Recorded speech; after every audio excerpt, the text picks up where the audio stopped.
On January 23, 1959, a group of 9 experienced hikers led by Igor Dyatlov set out on an expedition across the northern Ural Mountains in the Soviet Union, a journey that would become one of the most haunting and inexplicable mysteries in mountaineering history. The group consisted of skilled students from the Ural Polytechnic Institute, all well-trained in winter survival and mountain navigation, all equipped with proper gear and provisions for their trek through one of the most remote and unforgiving regions of Russia. By early February, the expedition had established a base camp on the slopes of a mountain the local indigenous Mansi people called Dead Mountain, or Kalat Siakl in their language. Then quite suddenly and without explanation, the hikers abandoned their tent in the middle of the night, fled into the freezing wilderness where temperatures dropped to nearly 60 degrees below zero, and disappeared into the darkness. What makes this incident so profoundly disturbing is not merely that these 9 people perished in the frozen waste, but rather the circumstances under which their bodies were eventually discovered, scattered across the snow in configurations that defied logical explanation. Some were found shoeless and in inadequate clothing despite the lethal cold, others bore injuries that seemed inconsistent with any natural cause, and one victim was discovered with her tongue completely missing. The psychological mechanism that perpetuates this mystery across decades lies in our fundamental human need to impose rational causation upon inexplicable events, yet the Dyatlov Pass incident resists every logical framework we attempt to construct around it. Avalanche theories fail because the tent showed no signs of being buried, radiation exposure theories lack supporting evidence, and explanations involving wild animals cannot account for the precision and peculiarity of certain injuries. We continue to revisit this tragedy obsessively, generating new hypotheses and reanalyzing old evidence, not because we have discovered anything genuinely new, but because the original event so thoroughly violated our expectations of how the world operates that our minds refuse to accept its closure. The incident persists in our collective consciousness precisely because it remains suspended between the rational and the inexplicable, defying the comforting narrative that sufficient investigation can always produce answers, and instead suggesting that some mysteries maintain an integrity that investigation itself cannot penetrate. This refusal of closure is perhaps why the Dyatlov Pass incident has inspired countless books, documentaries, and academic investigations, each one hoping that obsessive scrutiny might finally yield the rational explanation that has thus far remained elusive, yet each one ultimately reinforcing the very mystery it seeks to dispel. On the night of December 25, 1945, the Sodder family home in Fayetteville, West Virginia, became the site of one of America's most perplexing disappearances when 10 children seemingly vanished without a trace during a devastating house fire. The Sodder family, Italian immigrants who had built a modest life in the coal mining region, had gathered together for Christmas Eve celebrations with their 4 parents and 15 children, though not all were present that evening. Shortly after midnight on Christmas morning, a fire broke out in the family's 2-story wooden home, and in the chaos and confusion that followed, 10 children between the ages of 2 and 17 were reported missing after the flames were extinguished and the rubble was searched. The surviving family members, including the parents and several older children, escaped the inferno, but the fate of the missing 10 children has never been conclusively determined, leaving a vacuum of uncertainty that has persisted for nearly 80 years and spawned countless theories, investigations, and heartbreak that continues to haunt the memory of this American tragedy. The mechanism underlying this mystery operates through the intersection of several complicating factors that have made definitive conclusions extraordinarily difficult to establish.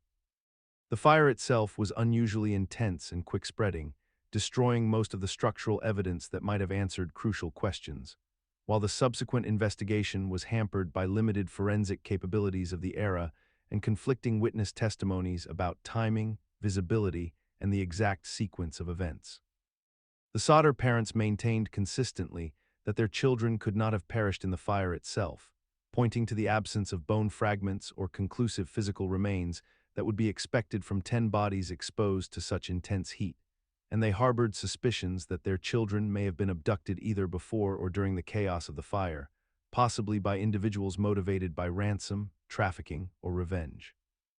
This theory was bolstered by cryptic details such as missing telephone wires before the fire, suspicious strangers who had allegedly visited the home weeks earlier, and what some interpreted as evidence of deliberate arson rather than accidental ignition. The psychological framework that keeps this case alive involves the human tendency to construct narratives when faced with incomplete information, to seek patterns that might explain the unexplainable, and to resist the most obvious conclusion when other possibilities, however remote, seem marginally more bearable. The Sodder children vanishing persists in the collective American consciousness as an unsolved mystery despite the passage of decades, because it represents a fundamental rupture in the assumption of safety and the predictability of domestic spaces that most families take for granted. In the remote Bavarian countryside during the winter of 1931, a small farm called Hinterkaifeck became the site of one of Germany's most disturbing and inexplicable mass murders,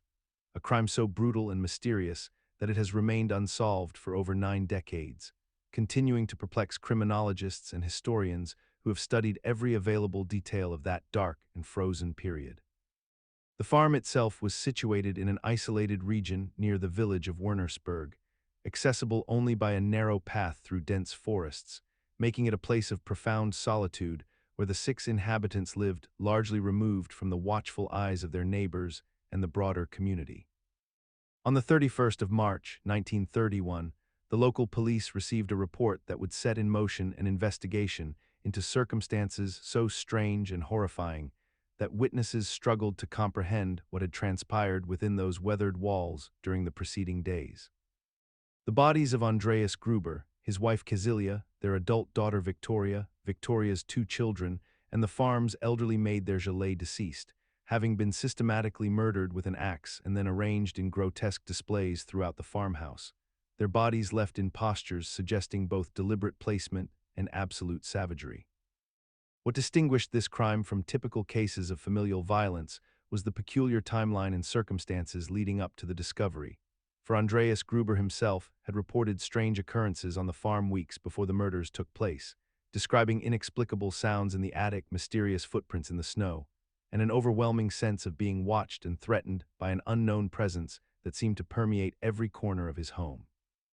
He spoke of a former tenant of the farm who had died, suggesting that perhaps supernatural forces were at work, yet these desperate pleas for understanding and intervention went largely unheeded by skeptical authorities who dismissed his concerns as the fantasies of a troubled and paranoid man struggling with the isolation of rural living.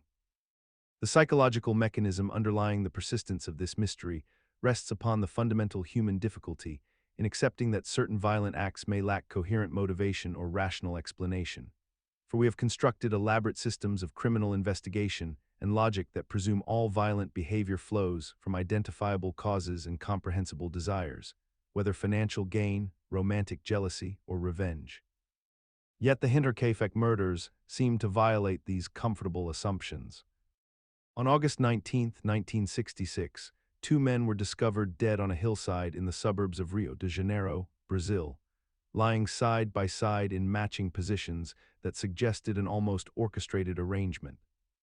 The bodies belonged to Marcelo de Andrade, a Brazilian electronic engineer, and Valdir Pereira, a manual laborer, and they were found wearing identical homemade lead masks over their eyes, their faces completely obscured by crude leaden visors that had been carefully fashioned and positioned with apparent intention.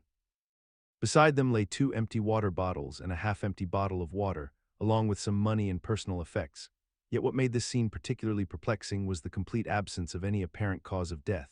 as medical examiners could find no signs of poisoning, no marks of violence, no evidence of struggle, and no logical explanation for how 2 grown men had died in identical positions, with matching lead masks placed deliberately across their faces.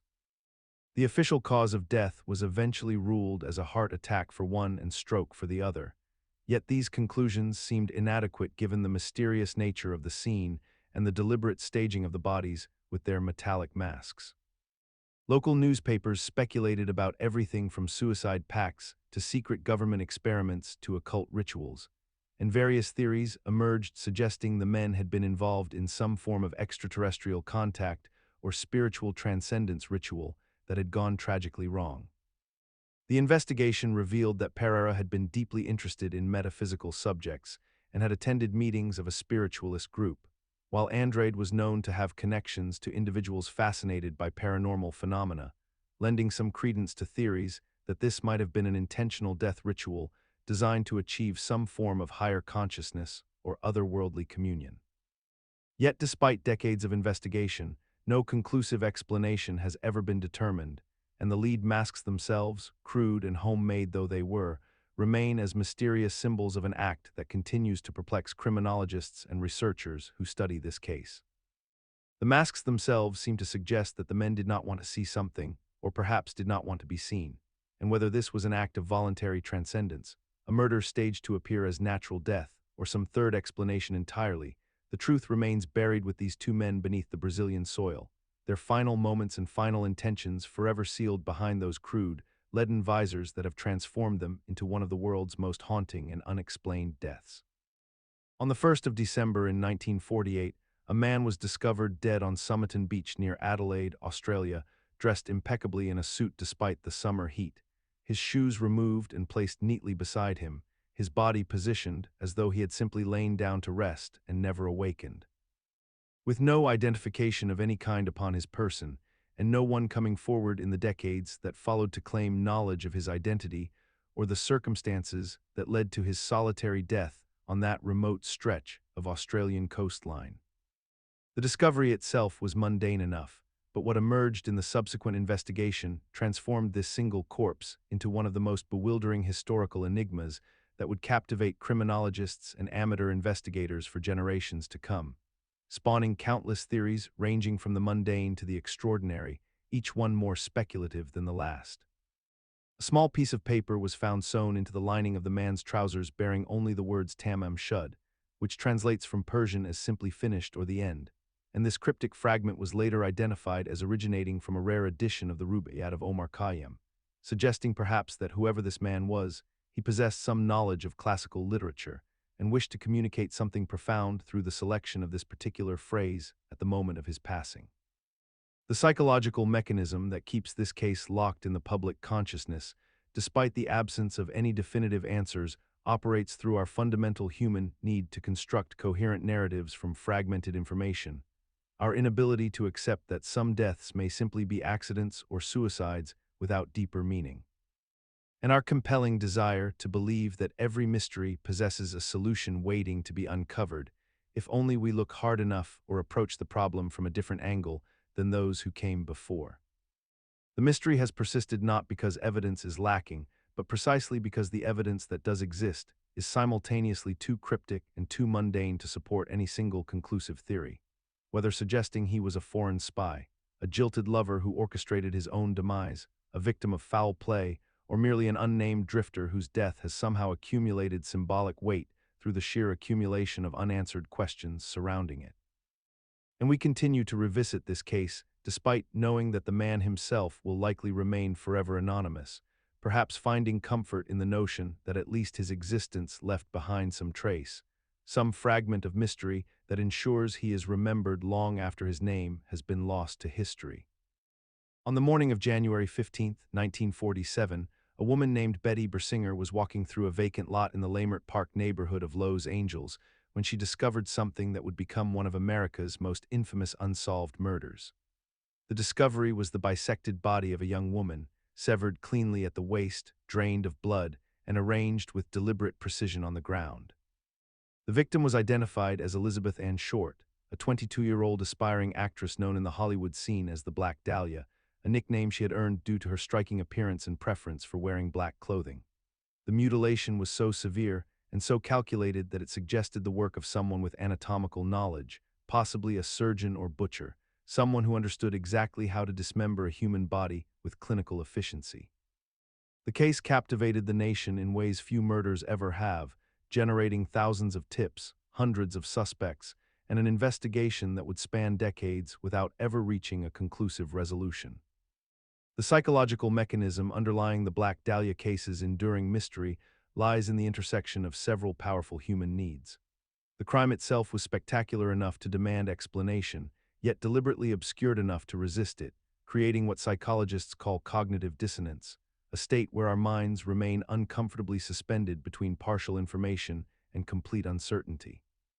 The victim was young and beautiful, which elevated her in the public imagination beyond the status of a mere statistic, while the brutality of her death suggested a killer of extraordinary depravity, someone whose motivation seemed almost incomprehensible to ordinary minds. The sheer number of confessions, many from individuals with no connection to the crime, demonstrates how the mystery created a kind of vacuum that people felt compelled to fill, even with false narratives, because the absence of certainty became psychologically unbearable. Yet what persists most profoundly is not the mystery itself, but our collective inability to accept that some crimes may never be solved, that some killers may take their secrets to the grave without ever facing justice. Decades have passed, countless investigations have concluded, forensic technology has advanced exponentially, and yet the Black Dahlia murder remains unsolved, a dark reminder that evil sometimes operates beyond the reach of law and reason, leaving behind only questions and the haunting image of a young woman whose final moments remain forever hidden in the shadows of Lowe's angels. The case has inspired countless books, films, and artistic works that attempt to penetrate the mystery. Yet each retelling only reinforces how the absence of truth has become more culturally significant than any definitive answer could ever be, transforming a historical crime into an eternal symbol of injustice and the limits of human knowledge. On the morning of December 15, 1898, a lighthouse relief ship arrived at Flannan Isles, a remote cluster of Scottish islands situated in the North Atlantic Ocean approximately 20 miles west of the Isle of Lewis, only to discover a mystery that would perplex maritime authorities and capture the public imagination for generations to come. For when the crew climbed the rocky terrain to reach the lighthouse and entered its doors, they found the structure completely abandoned. With no sign of the three lighthouse keepers who had been stationed there to maintain the beacon that guided ships safely through those treacherous waters. The three men, Donald MacArthur, Thomas Marshall, and James Duckett, had simply vanished without a trace, leaving behind them an eerie tableau of normalcy interrupted by the inexplicable absence of human presence. And among the details that would fuel decades of speculation and investigation was the observation that a chair lay overturned in the lamp room, that the beds appeared to be unmade, and that there were signs of an incomplete meal on the table, suggesting that whatever had occurred happened suddenly, and with such urgency that the men had no time to attend to even the most basic human activities. The lighthouse gate had been found fastened from the outside, and the supply boxes that had been left for the keepers remained unopened, indicating that no relief crew had actually arrived to collect them or to deliver fresh provisions, which meant that the three men had been completely alone on that isolated island when whatever transpired had occurred. Theories about their fate have ranged from the thoroughly mundane to the deeply supernatural, with some investigators suggesting that a rogue wave might have washed the men away while they were attending to maintenance tasks outside, or that a sudden storm surge could have claimed them as they worked near the rocky shore, while others have proposed more elaborate explanations involving paranormal phenomena, mysterious lights in the sky, or supernatural interventions that defied rational understanding. The psychological mechanism underlying the enduring mystery of Flannan Isles lies in the way human consciousness responds to the absence of closure and the presence of ambiguity. For our minds are naturally inclined to construct narratives and seek patterns that provide explanation and meaning. And when we encounter a situation that resists such explanation, we become unsettled and compelled to generate alternative theories that might fill the void. Between the years of 1968 and 1970, a serial killer operating in Northern California claimed the lives of at least 5 people, though he himself boasted of murdering 37 victims in a series of taunting letters sent to local newspapers and police departments, letters that were signed with a distinctive circle and cross symbol representing the Zodiac, a name that would haunt law enforcement and the public consciousness for decades to come. Documented victims included David Faraday and Betty Lou Jensen, young teenagers shot in their car near Vallejo; Darlene Ferrin, a 22-year-old waitress murdered in a parking lot while her friend Michael Majo survived with injuries; Brian Hartnell and Cecilia Shepard, attacked at a lakeside location where the killer approached them directly, stabbing them multiple times; and Paul Stein, taxi driver found shot in his vehicle in San Francisco, the only confirmed victim within city limits. What made this killer extraordinary in the annals of criminal history was not merely the brutality of the attacks, but the perpetrator's compulsive need for recognition, his psychological hunger to be acknowledged and feared, which drove him to compose cryptic letters containing ciphers, taunting messages, and claims of responsibility that were published by newspapers eager to sell copies to a terrified readership. The killer's communications contained coded messages and riddles that fascinated amateur cryptographers and professional investigators alike, transforming what might have been a regional crime spree into a nationwide obsession that captivated the imagination of millions who followed every development with morbid fascination. Over the decades that followed, hundreds of suspects have been proposed and investigated, from Arthur Lee Allen, a convicted sex offender who fit many profiles and was long considered the primary suspect, to Lawrence Kane, Robert Graysmith's favored theory, to more recent suspects like Gary Francis Post, whose name emerged decades later through genealogical research and circumstantial connections. Yet despite the passage of 50 years, despite the evolution of DNA technology, despite the dedicated efforts of professional investigators, amateur sleuths, and genealogists armed with internet databases and modern forensic capabilities, the true identity of the Zodiac killer remains unknown, and the case persists in remaining unsolved, a testament to how a killer's hunger for fame and recognition can ensure their legend outlives their era, creating a vacuum of certainty that allows endless speculation and theory to flourish indefinitely. In December of 1872, a merchant brigantine named Mary Celeste was discovered drifting, abandoned in the Atlantic Ocean between the Portuguese coast and the Strait of Gibraltar. And what made this discovery so profoundly unsettling was not merely that the ship was empty, but that it appeared to have been evacuated in haste under circumstances that defied rational explanation. The vessel had departed from New York bound for Genoa, Italy, carrying a cargo of industrial alcohol and a crew of 13 people including the captain, his wife, and their young daughter. Yet when the crew of another ship, the Dei Gratia, spotted the Mary Celeste listing slightly with her sails in disarray, not a single soul remained on board. The ship's boats were gone, suggesting the crew had abandoned vessel deliberately, yet the cargo hold remained intact, the provisions were plentiful, and the captain's log and personal belongings lay undisturbed in his quarters, with the final entry dated 10 days prior to discovery, recording nothing unusual or alarming. The circumstances invited wild speculation and horror, with newspapers of the era spinning increasingly elaborate tales of mutiny, disease, piracy, and supernatural intervention, each account more sensational than the last, painting pictures of blood-stained decks and signs of violent struggle that examination would later prove entirely fictional. The psychological mechanism underlying the Mary Celeste mystery reveals how the human mind abhors incomplete narratives and will eagerly populate blank spaces with dramatic invention, finding inexplicable disappearance far more tolerable than accepting the mundane reality that ships sometimes suffered small emergencies, that crews made reasonable decisions based on incomplete information, and that occasionally the full truth is simply lost to time. Modern maritime historians have proposed several plausible explanations involving rough weather, a minor leak that alarmed the captain sufficiently to order evacuation to the nearby Dei Gratia, or a problem with the cargo of alcohol that created dangerous fumes. Yet these logical accounts have never captured the public imagination with the same intensity as the ghost ship narrative. The Mary Celeste endures in our collective consciousness not as a straightforward historical event, but as a romanticized mystery precisely because we have collectively mythologized it, choosing to remember the sensationalized versions rather than the probable explanations, transforming a relatively ordinary maritime incident into an eternal enigma that satisfies our deeper hunger for genuine inexplicability in an increasingly explicable world. The Mary Celeste thus became a template for how maritime mysteries are constructed and perpetuated in the modern era,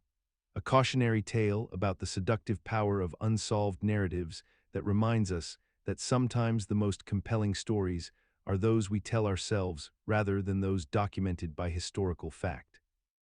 In February of 2012, a young woman named Elisa Lamb checked into the Cecil Hotel in downtown Los Angeles, a sprawling establishment known more for its troubled history than its hospitality, and within days she would vanish without explanation, leaving behind one of the most haunting pieces of evidence ever captured on security footage.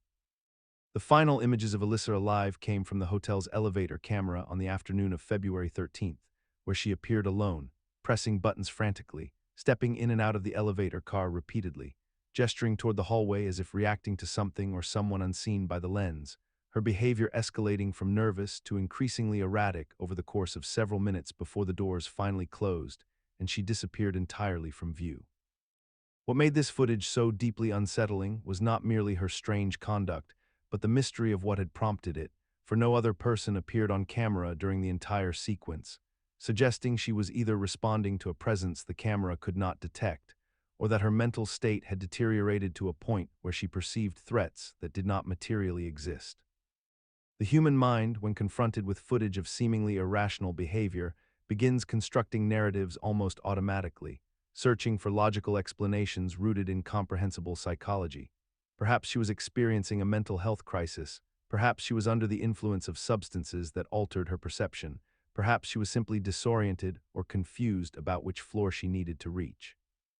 Yet these rational explanations, while plausible, fail to fully account for the profound unease the footage generates, because there exists a gap between understanding the probable cause and confronting the raw visual evidence of a person in genuine distress. And this gap persists stubbornly in the viewer's mind, no matter how many reasonable theories are proposed. The footage became a kind of Rorschach test for internet sleuths and casual viewers alike, each person projecting their own theories onto her gestures. Was she talking to someone through the door, fleeing from an unseen aggressor? Trapped in a moment of psychotic break, and these competing interpretations only deepened the mystery rather than resolving it, because Elisa Lamb would be found dead in a rooftop water tank weeks later, her death officially ruled accidental, yet the elevator footage remained unexplained, a document of her final hours that seemed to promise answers it could never quite deliver. The tragedy of the Cecil Hotel case lies not in any supernatural explanation, but in the ordinary reality that a vulnerable young woman suffered a mental health crisis in a place designed to exploit rather than protect her, and the elevator footage became infamous precisely because it captured the moment when help was still possible, yet remained absent. In the late 16th century, on the coast of what is now North Carolina, an English settlement called Roanoke Island stood as a beacon of colonial ambition in the New World, representing the dreams and desperate hopes of those seeking fortune and fresh beginnings across the Atlantic Ocean. Between 1585 and 1590, multiple groups of English colonists attempted to establish a permanent foothold in this distant land, but by the time a supply ship returned from England in 1590, every single settler had vanished without a trace, leaving behind only cryptic clues that would perplex historians and capture the imagination of generations to come. The word Croatoan was carved into a wooden post near the settlement, while the word fort was carved nearby with no cross to indicate distress. And this archaeological ambiguity has spawned countless theories about what happened to those 117 men, women, and children who simply disappeared into the American wilderness. The psychological mechanism that makes the Roanoke mystery so compelling lies in its fundamental incompleteness, and the way it challenges our modern understanding of documentation and accountability. For in our contemporary world, we struggle to accept that an entire community of literate, organized Europeans could simply cease to exist without leaving behind definitive answers, without final closure, or without a clear narrative arc that makes sense to those of us who live in an age of records and surveillance. We are haunted by the notion that history itself can have gaps, that entire lives and stories can be swallowed by time and circumstance, leaving us only with fragmentary evidence and educated guesses that may never be confirmed. The Roanoke colony persists in our cultural consciousness despite centuries passing and despite numerous plausible explanations being offered by scholars and archaeologists, including theories of assimilation with Native American tribes, starvation, disease, relocation, or violent conflict. Yet none of these explanations fully satisfy our deep human need for certainty and closure. We continue to discuss and debate Roanoke with the same intensity that the earliest colonists must have felt when they realized their neighbors had simply gone, and we remain unable to move past this mystery even as we have normalized the incompleteness of historical knowledge, accepting that some questions may never yield definitive answers, yet still hoping that someday, somewhere, evidence will emerge to finally solve what happened to the lost colony of Roanoke Island. In recent decades, archaeological investigations and DNA analysis have offered tantalizing new possibilities, from evidence of English settlers intermarrying with the Croatoan people to theories of migration southward. Yet these discoveries only deepen the mystery rather than resolve it, reminding us that some historical wounds may be too old and too obscured by time to ever fully heal. Somewhere between Miami, Bermuda, and Puerto Rico lies a stretch of ocean roughly the size of 1 million square miles, a region that has become synonymous with inexplicable disappearances and unsolved maritime mysteries. The Bermuda Triangle, as it came to be known in popular culture, represents a concentration of vessel and aircraft losses that seem to defy conventional explanation, losses that occurred across decades with little apparent connection beyond their shared geography. In December of 1945, 5 American Navy bombers departed from Fort Lauderdale in perfect weather conditions, yet within hours they had vanished without a trace, their final radio transmissions suggesting confusion and disorientation as their compasses failed to function properly. The search and rescue aircraft sent to locate them disappeared as well, adding another layer of mystery to an already bewildering incident. Merchant ships and commercial aircraft would continue to vanish in these waters throughout the 20th century, each disappearance detailed in accounts that emphasized the sudden nature of the loss and the absence of wreckage. The explanations offered by investigators seemed insufficient to many observers, leading to widespread speculation about unusual magnetic anomalies, underwater methane explosions, or even extraterrestrial intervention.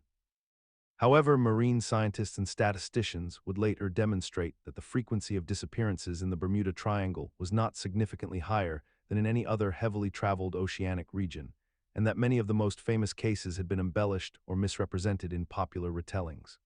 The mystery persists despite this rational understanding, because the human mind is drawn to patterns and meaning, particularly when faced with genuine tragedy and loss.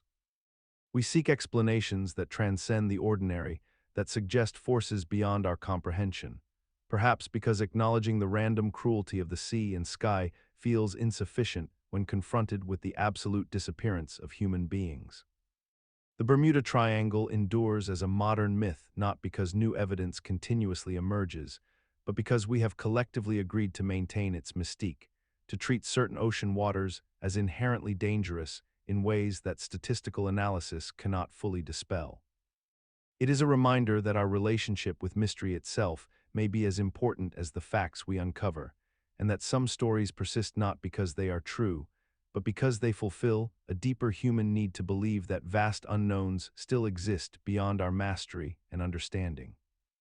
In this way, the Bermuda Triangle functions as a modern cathedral for our anxieties about the natural world, a designated space where we can contemplate our smallness and vulnerability without confronting the randomness that governs all human existence.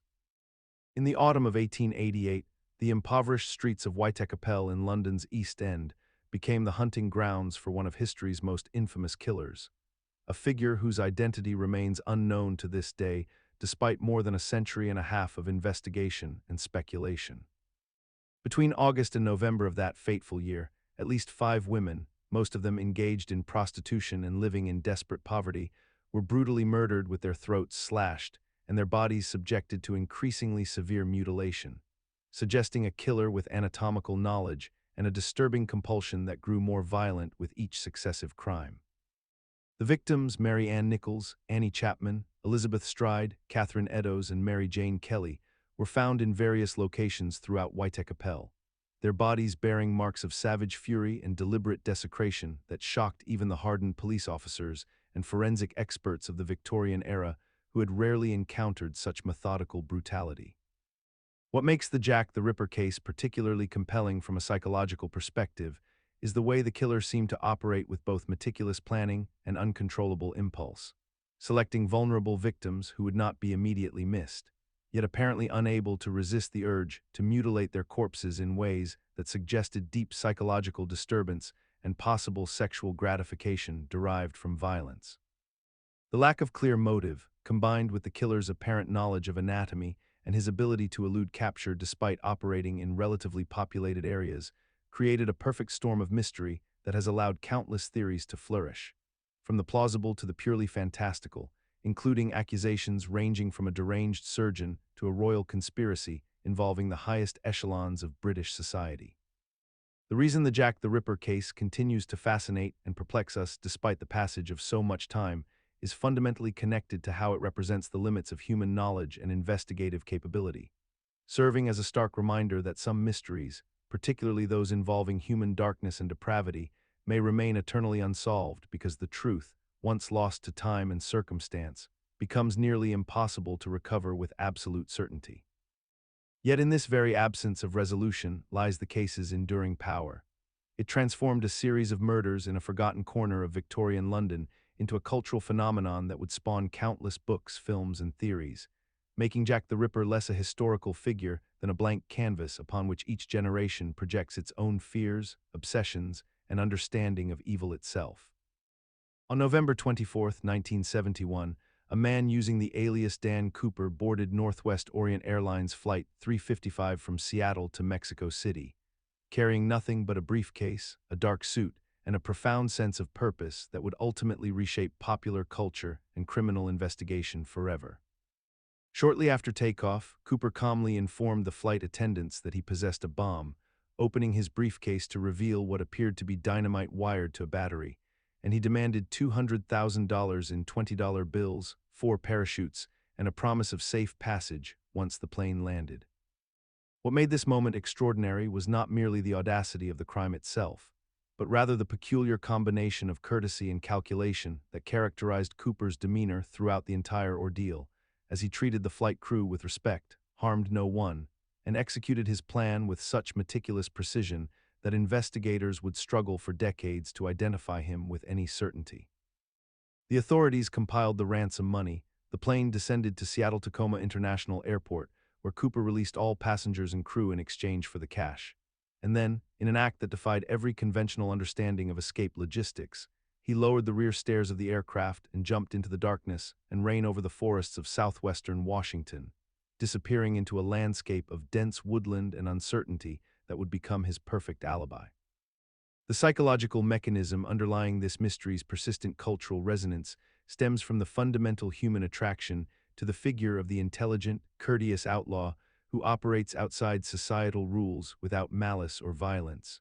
a romantic archetype that transforms common criminality into something approaching noble rebellion. Cooper presented himself as neither villain nor desperate criminal, but rather as a man operating according to his own code, requesting money but exhibiting no cruelty, vanishing in a manner that suggested not panic but calculation, and leaving behind enough ambiguity that the public imagination could construct him as either genius or ghost. Decades have passed since that November evening. Countless investigation techniques have advanced beyond what was available in 1971, and yet the mystery has only deepened rather than resolved, with no definitive evidence confirming Cooper's identity, his survival, or the ultimate fate of the stolen money. This enduring uncertainty has paradoxically strengthened rather than weakened the legend, because without concrete answers, the figure of D.B. Cooper exists in a space between fact and mythology where he can represent whatever the imagination desires, whether heroic rebel, desperate man, or something altogether unknowable and beyond conventional categorization. Deep within the Voynich rare book and manuscript library at Yale University sits one of history's most perplexing artifacts, a bound vellum codex known as the Voynich manuscript, a document that has confounded linguists, cryptographers, and scholars for over a century with its utterly impenetrable text and haunting botanical illustrations that seem to depict plants that do not exist in any known taxonomy. The manuscript, approximately 240 pages in length, is written entirely in an unknown script that bears no resemblance to any documented writing system from any culture or historical period, and the careful composition of its pages, the deliberate arrangement of its incomprehensible words, and the presence of detailed drawings throughout suggest that someone invested considerable time and intellectual effort into its creation, which only deepens the mystery of its true purpose and meaning. The manuscript came to light in 1912 when an Italian book dealer named Wilfrid Voynich purchased it from a Jesuit college in Rome, along with a letter suggesting that the text had once belonged to Emperor Rudolph II, a Habsburg monarch known for his fascination with occult knowledge and forbidden sciences, though the manuscript's origins extend further back into obscurity, with no certain documentation of its creation or the identity of its author. What makes the Voynich manuscript so profoundly unsettling is not merely its illegibility, but the psychological mechanism underlying our compulsion to decode it,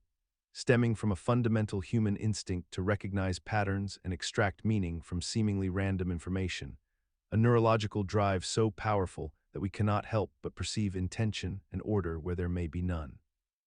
The illustrations themselves feature astrological symbols, medicinal plants rendered in meticulous detail, elaborate diagrams that might represent astronomical phenomena or alchemical processes, and human figures engaged in activities within what appear to be bathing pools or ceremonial spaces. Yet each element resists definitive interpretation, existing in a liminal space between recognizable knowledge and absolute mystery. Cryptographers and linguists have spent countless hours analyzing letter frequency, word length, repetition patterns, and potential substitution ciphers. Yet none have succeeded in breaking the code conclusively, leading some to theorize that it might be a constructed language created for philosophical or mystical purposes, while others suggest it could be nothing more than an elaborate hoax designed to deceive or entertain, a possibility that somehow feels more disturbing than genuine inscription. In January of 2011, a mysterious image appeared on the anonymous image board known as 4chan, featuring an obscure cicada illustration alongside a simple message that read only, "Hello. We are looking for highly intelligent individuals." What followed was perhaps the most elaborate and bewildering recruitment puzzle ever constructed, one that would captivate thousands of people across the internet and persist in collective memory as one of the most fascinating unsolved mysteries of the digital age. The puzzle consisted of layers upon layers of cryptographic challenges, steganographic images, coordinates pointing to physical locations around the world, and increasingly complex intellectual tests that required knowledge spanning mathematics, philosophy, literature, and computer science. Those who claimed to progress through the puzzle reported discovering hidden websites, deciphering complex codes, and following breadcrumb trails that led them to mysterious organizations and individuals who seemed to represent something unnamed and clandestine. The identity of Cicada 3301 remained completely unknown, though theories ranged from a secretive intelligence agency recruiting talent to a philosophical collective testing human cognition, to an elaborate art project designed to explore the boundaries between reality and fiction on the internet. What makes this phenomenon psychologically compelling is how it exploits fundamental human desires for purpose, recognition, and the sensation of being part of something extraordinary and exclusive. The mystery tapped into the archetypal appeal of initiation rituals and secret societies, combined with the democratic accessibility of the internet, creating a scenario where ordinary people could believe they were competing for membership in some elite group. The puzzle's genuine complexity and the documented experiences of participants who claimed actual contact with unknown entities lent credibility to what might otherwise seem purely fictional, while the deliberate obscurity and refusal to explain itself maintained an aura of authenticity that no marketing campaign could fabricate. Thousands of individuals became obsessed with solving it, forming collaborative communities, dedicating hundreds of hours to decryption, and sharing their findings across forums and social media platforms. The psychological mechanism at work involved the human tendency to find meaning in patterns, to believe that genuine mystery exists in the modern world, and to feel that intellectual capability might unlock secrets that remain hidden from ordinary people. Despite numerous attempts at explanation and several claims of having completed the puzzle, Cicada 3301 has never been definitively solved or explained, and this ambiguity has paradoxically strengthened rather than diminished its cultural significance over the years since its emergence. On November 11, 1987, two television broadcasts in Chicago were mysteriously interrupted by a deeply unsettling figure who would come to be known as Max Headroom, a glitching, jerking specter whose identity remains unknown to this day. During the first intrusion at approximately 8:15 in the evening, the WGN-TV signal was hijacked for roughly 25 seconds, during which viewers witnessed a grotesque masked figure wearing a shiny suit and what appeared to be a chrome helmet, dancing erratically with an intentional digital distortion effect that made the entire transmission feel fundamentally wrong. The second interruption occurred 2 hours later on WBBM TV, lasting approximately 90 seconds, in which the figure removed its mask to reveal a featureless face of smooth, featureless latex before engaging in increasingly disturbing behavior, including what appeared to be a whipping motion directed at the camera itself. The broadcasts were technically sophisticated enough to completely override the television signals in ways that should have been nearly impossible in that era, yet crude enough in their execution that they felt almost childishly amateur, creating a deeply dissonant experience for the thousands of viewers who witnessed something that seemed to exist between professional technical knowledge and the ramblings of someone experiencing a psychological crisis. The mechanism behind this intrusion likely involved someone with intimate knowledge of broadcasting frequencies and signal transmission technology, possibly someone who worked within the television infrastructure itself. Yet the entire presentation suggested a motivation that was not about money or fame or political statement, but rather about the act of disruption itself, the violation of the broadcast space as an end unto itself.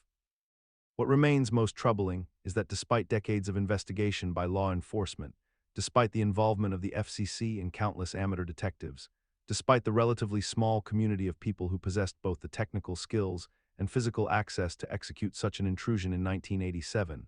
the identity of Max Headroom has never been conclusively determined, and the incident has largely faded into internet folklore and forgotten documentary segments. A reminder that some disruptions in our ordered reality remain permanently unsolved.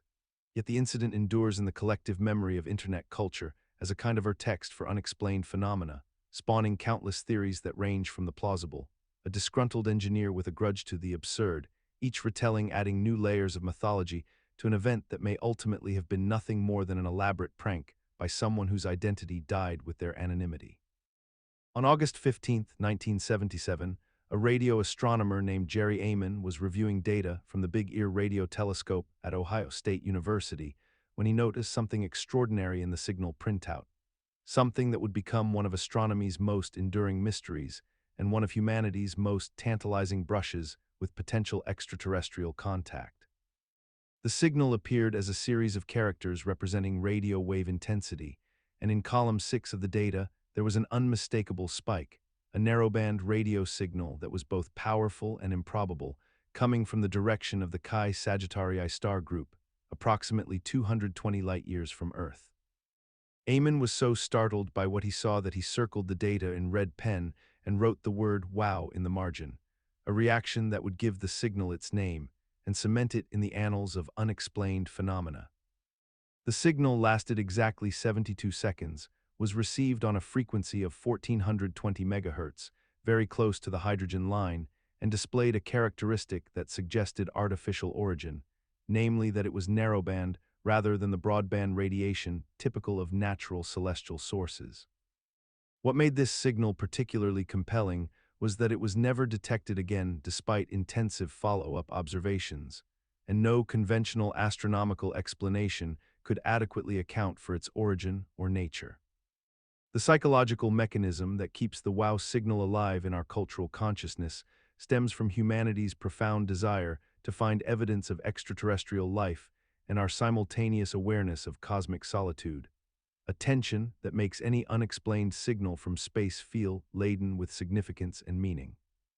The signal represents a liminal moment in our understanding of the universe, a fleeting touch from the unknown that seemed almost designed to provoke maximum curiosity and minimum closure, for if it had been repeated or explained, it would have been either solved or dismissed, but instead it remains suspended in uncertainty. The scientific community has proposed various alternative explanations over the decades, including the possibility of Earth-based interference, satellite transmissions, or unusual natural phenomena, yet none of these explanations have been proven conclusively, which paradoxically keeps both the mystery and the hope alive. The wow signal persists in our collective imagination not despite the lack of evidence for its extraterrestrial origin, but perhaps because of that very absence, because it occupies a space where skepticism and wonder can coexist without resolution, where we can simultaneously acknowledge the statistical improbability of contact while recognizing that we genuinely do not know what that signal was. Nestled in the high desert of northeastern Utah, approximately 80 acres of land known as Skinwalker Ranch has become the focal point of one of the most persistent and documented accounts of unexplained phenomena in modern times, drawing researchers, investigators, and curious observers who have reported experiences ranging from the bizarre to the genuinely terrifying over the course of several decades. The ranch's notoriety began in earnest during the 1990s when the family living there reported an escalating series of disturbing events that seemed to defy conventional explanation,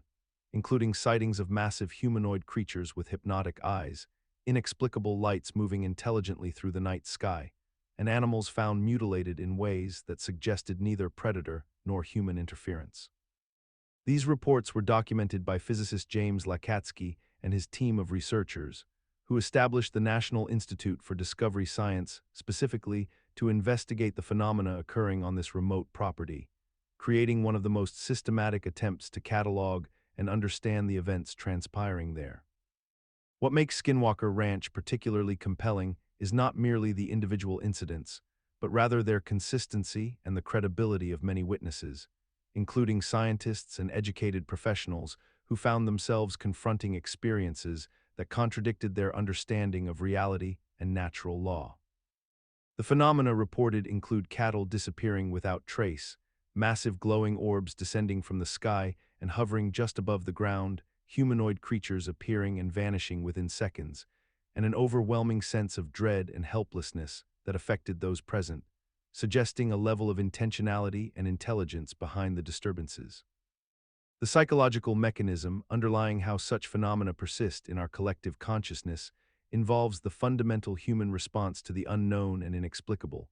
where the absence of rational explanation creates a vacuum that our minds compulsively attempt to fill with narrative and meaning, transforming ambiguous events into coherent stories that make sense of chaos. The ranch represents a location where the boundaries between the merely strange and the genuinely anomalous become blurred, where physical evidence and eyewitness testimony cannot be easily dismissed despite lacking conventional scientific validation. Yet the phenomenon persists in popular culture and serious investigation despite our apparent inability to explain it through standard frameworks of physics and biology.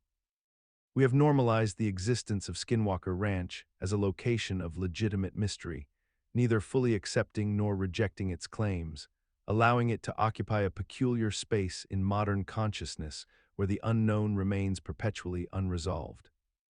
In the remote Hessdalen Valley of central Norway, nestled between steep mountains and dense forests, a phenomenon has been occurring for decades that continues to perplex scientists, residents, and researchers from around the world. And it all began in the early 1980s when locals started reporting strange luminous objects moving through the night sky with impossible precision and unconventional physics that seemed to defy conventional explanation. The lights would appear without warning, sometimes multiple times per week, sometimes vanishing for months, exhibiting behaviors that ranged from hovering silently above the valley to moving at extraordinary speeds before abruptly stopping midair, and they displayed colors that shifted from red to yellow to green to blue, occasionally pulsing with rhythmic intensity that seemed almost intentional in nature.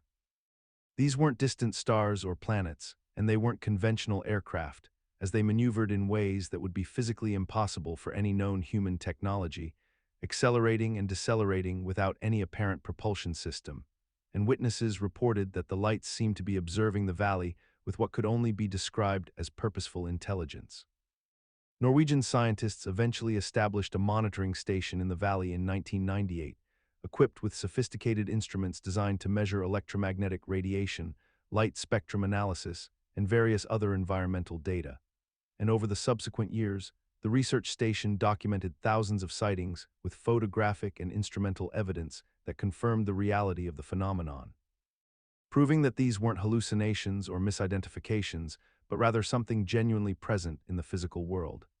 Yet despite all this rigorous scientific documentation and the accumulation of data, the mystery has only deepened rather than resolved, because the lights continue to defy categorization and resist easy explanation.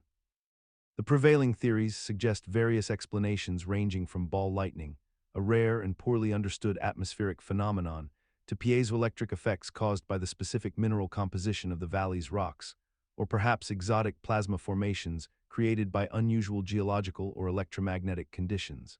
And some researchers have proposed that military testing or secret experimental aircraft might account for the sightings, though these explanations remain speculative and incomplete.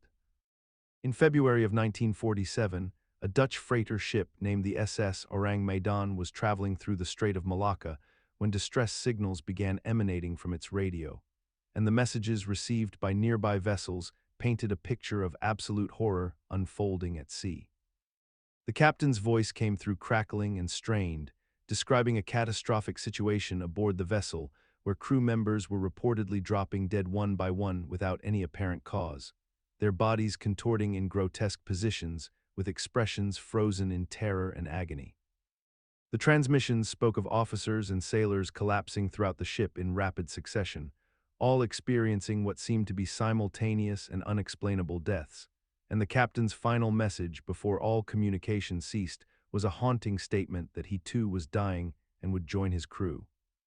When rescue vessels finally arrived at the coordinates provided by the distress calls, they discovered the ourang medan abandoned and eerily silent, with no crew members visible on deck and no sign of struggle or violence that might explain what had transpired. The few sailors who ventured below deck into the dark corridors reported finding the remains of the crew arranged in bizarre positions, their faces frozen in expressions suggesting they had experienced unimaginable suffering before death claimed them. Yet there were no wounds, no signs of poisoning, and no logical medical explanation for the simultaneous fatalities. What makes this case resonate through maritime history is how completely the ship vanished from the historical record, with the ourang medan never appearing in official registries, shipping manifests, or insurance records, leading some researchers to question whether the ship ever truly existed at all. The mystery persists because, despite numerous investigations and historical inquiries, no definitive explanation has ever emerged regarding the identity of the ship, the fate of its crew, or whether this was an actual maritime disaster or an elaborate maritime legend that somehow became accepted as historical fact. The story of the ourang medan endures in our collective consciousness not because we have solved it, but precisely because it remains stubbornly unsolved, allowing imagination and speculation to fill the void where concrete answers should exist. Perhaps this is ultimately what gives the ourang medan its staying power, not as a verified historical event, but as a mirror reflecting our deep human need to understand the unknowable, to impose narrative order on maritime mysteries that defy conventional explanation, and to acknowledge that even in our modern age of documentation and scientific scrutiny, the sea still guards secrets that may forever elude our comprehension. On the night of June 10, 1912, in the small town of Villisca, Iowa, a family of 8 was brutally murdered in their home with an axe, their bodies discovered the following morning in a scene of unimaginable violence that would haunt the community for generations to come. The Moore family, including Henry and Mary Moore and their 4 children, along with 2 visiting relatives, were found slaughtered in their beds in what became one of the most disturbing and unsolved cases in American criminal history, leaving investigators baffled and the town gripped by terror and speculation. The killer had entered the home through an unlocked door or window, moved methodically through the darkness to each bedroom, and committed the murders with a savagery that suggested either profound rage, complete detachment from humanity, or possibly a state of psychological dissociation that allowed the perpetrator to commit such acts without apparent hesitation or remorse. The crime scene bore strange characteristics that deepened the mystery, including the perpetrator's apparent lingering in the home after the murders, cleaning the murder weapon, covering some victims' faces with cloth, and leaving behind evidence suggesting a killer who was organized, yet also seemingly compelled to perform ritualistic actions around the bodies. Multiple suspects emerged over the years, including a drifter named Henry Moore who confessed to the crime, only to later recant, and various other individuals who were questioned but never conclusively proven guilty, resulting in a case that has never been officially solved despite extensive investigation and public scrutiny. The psychological mechanism operating beneath such crimes often reflects a killer's need to assert absolute power and control over victims who are at their most vulnerable, transforming the act of murder into something beyond simple violence, and into a complete domination that extends even beyond death through post-mortem manipulation and ritualistic behavior. The Villisca murders persist in our collective consciousness not merely as an historical artifact, but as a reminder of how civilization rests upon fragile foundations, how violence can intrude into the safest spaces, and how some human actions remain fundamentally incomprehensible to rational analysis, resisting neat categorization or explanation even as we continue searching for answers that might bring closure to a tragedy that now spans over a century. The town of Villisca itself became a living memorial to trauma, with descendants of the era carrying forward stories of that terrible night, while true crime enthusiasts and researchers continue to examine case files and revisit theories, each new generation hoping to finally illuminate the darkness that claimed 8 innocent lives and evaded justice for over a century. In December of 1948, a well-dressed man was discovered dead on a beach near Adelaide, Australia, slumped against a seawall in an area known as Somerton Park, and despite more than 7 decades of investigation, his identity and the cause of his death remain among the most perplexing mysteries in criminology. The man, who became known as the Somerton Man or the Taman Shud case, was found wearing expensive clothing with all identifying labels meticulously removed, and in his pocket was a small piece of paper bearing only the words Taman Shud, which translates to the end or finished in Persian, a phrase that appeared in only one known book in existence at that time, making the deliberate nature of this clue almost incomprehensibly cryptic. An autopsy revealed that the man had died from a poisoning, though the exact poison could never be definitively identified, as his organs showed unusual discoloration and his blood was remarkably thick, suggesting some form of rare toxin that the medical examiners of that era simply could not classify or understand. The psychological mechanism that sustains this mystery's grip on our collective consciousness stems from our deep human need to solve puzzles and establish causality. We are fundamentally uncomfortable with unresolved deaths because they violate our sense of order and justice, and when someone dies under such deliberately obscured circumstances, with clues that seem planted yet lead nowhere concrete, it triggers an almost obsessive compulsion to decode the meaning and find the perpetrator. The case persists in popular culture and amateur detective forums precisely because it contains just enough structure to suggest it is solvable, with tantalizing clues like the Persian text and the mysterious book that appeared in Adelaide's library, yet simultaneously remains frustratingly impenetrable despite the application of modern forensics, DNA analysis, and decades of dedicated investigation by both authorities and amateur sleuths worldwide. What makes the Taman Shud poisoning particularly unsettling is how we have normalized the existence of this profound unknowing. It sits in criminal archives not as a failure of justice, but as a curiosity, a historical artifact of a death so perfectly obscured that we have quietly accepted that some mysteries may simply resist resolution. And in doing so, we have collectively decided that mystery itself, when sufficiently old and sufficiently strange, becomes acceptable rather than intolerable. Yet this acceptance may itself be the final mystery, whether the Taman Shud case endures because it is genuinely unsolvable, or because we have simply stopped asking the right questions, allowing the weight of time and competing theories to calcify what might have once been a solvable crime into something we now treat as an eternal riddle rather than an urgent injustice demanding resolution. Deep within the forests of northwestern Russia, near the small town of Poverovo, approximately 60 kilometers north of Moscow, there exists a radio transmission station that has been broadcasting an almost hypnotic sound for more than 4 decades without explanation or cessation.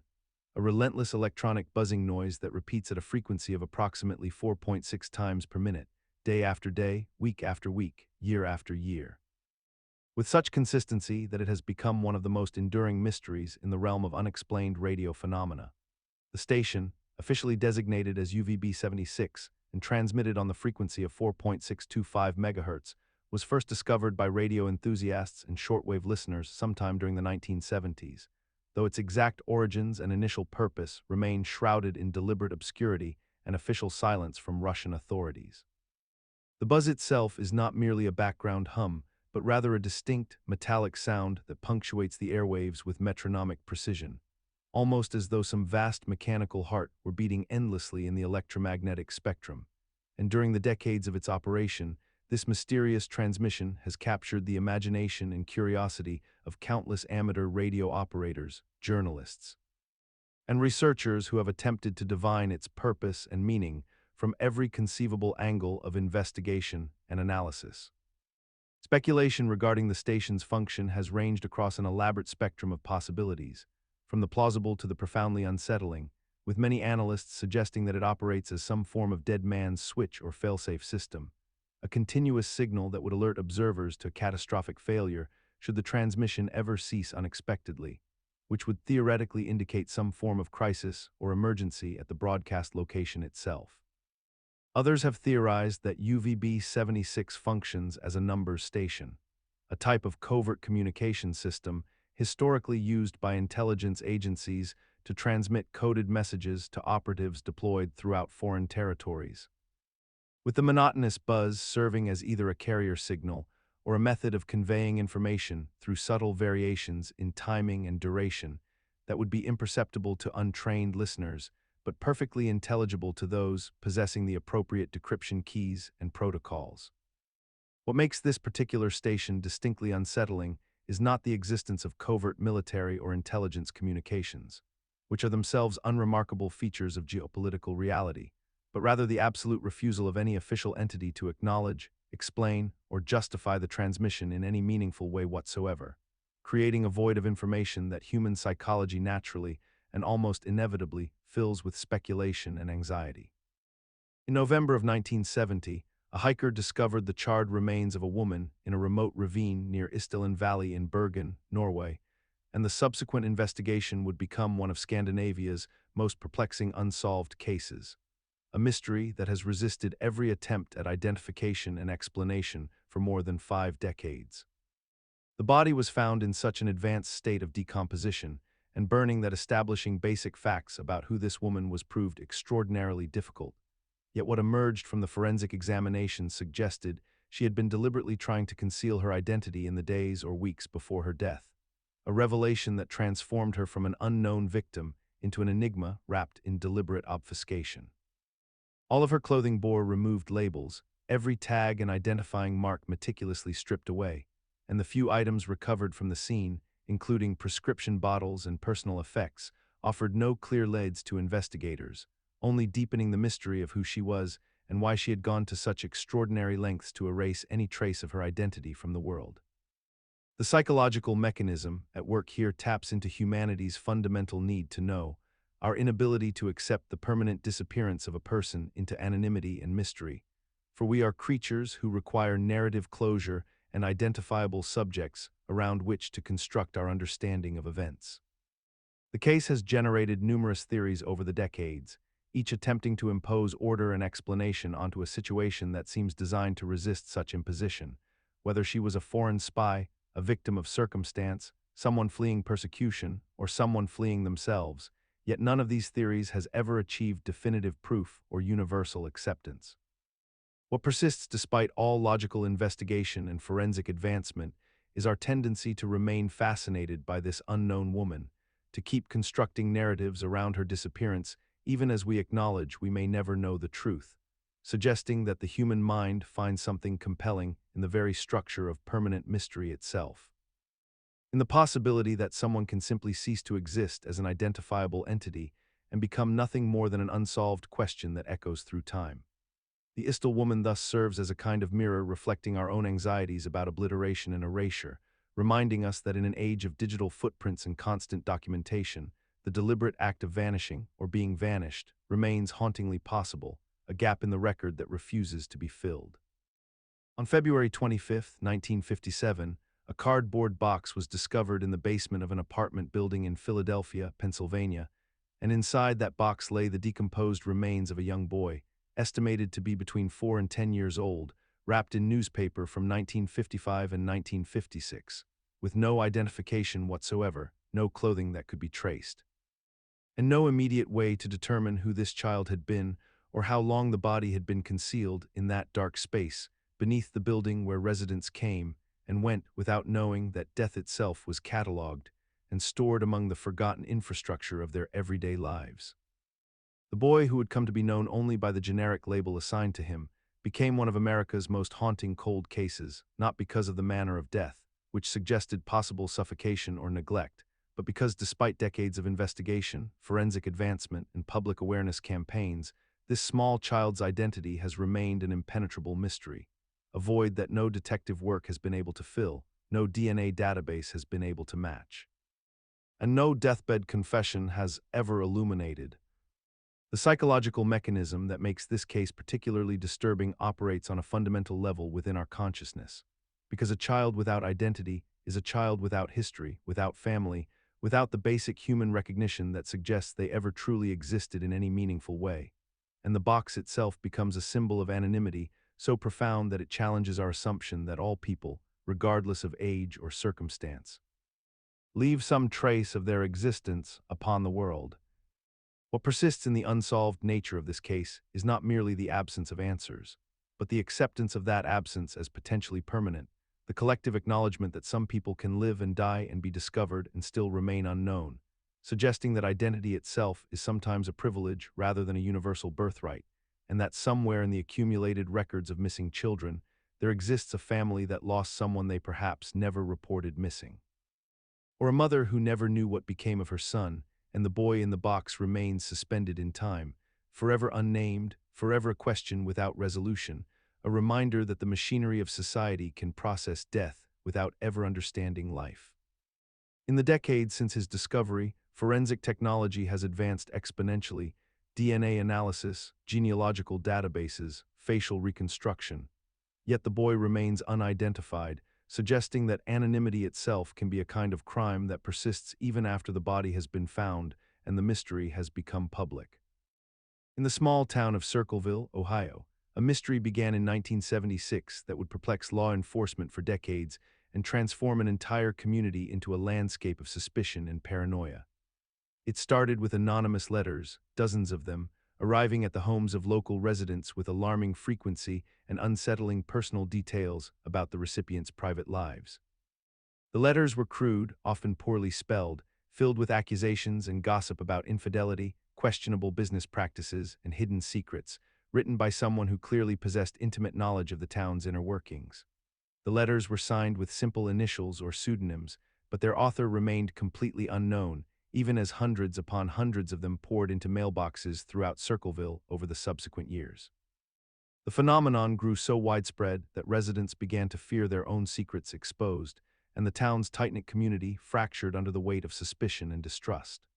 Investigators pursued countless leads, interviewing hundreds of suspects and examining the letters for any forensic evidence that might reveal the writer's identity, yet every investigation led nowhere, and the letters continued to arrive with haunting regularity. What made this mystery particularly perplexing was the apparent knowledge the letter writer possessed, suggesting someone deeply embedded within the town's social fabric, someone who attended community events and worked alongside potential victims, creating a sense that the threat was perpetually present and inescapable. The psychological mechanism at work in the Circleville case reveals how anonymity can weaponize truth and rumor alike, allowing a single individual to destabilize an entire community by harnessing the power of exposure and shame. The letter writer understood that in small towns, reputation is currency, and the threat of exposure carries immense psychological weight, making people paranoid and suspicious of one another.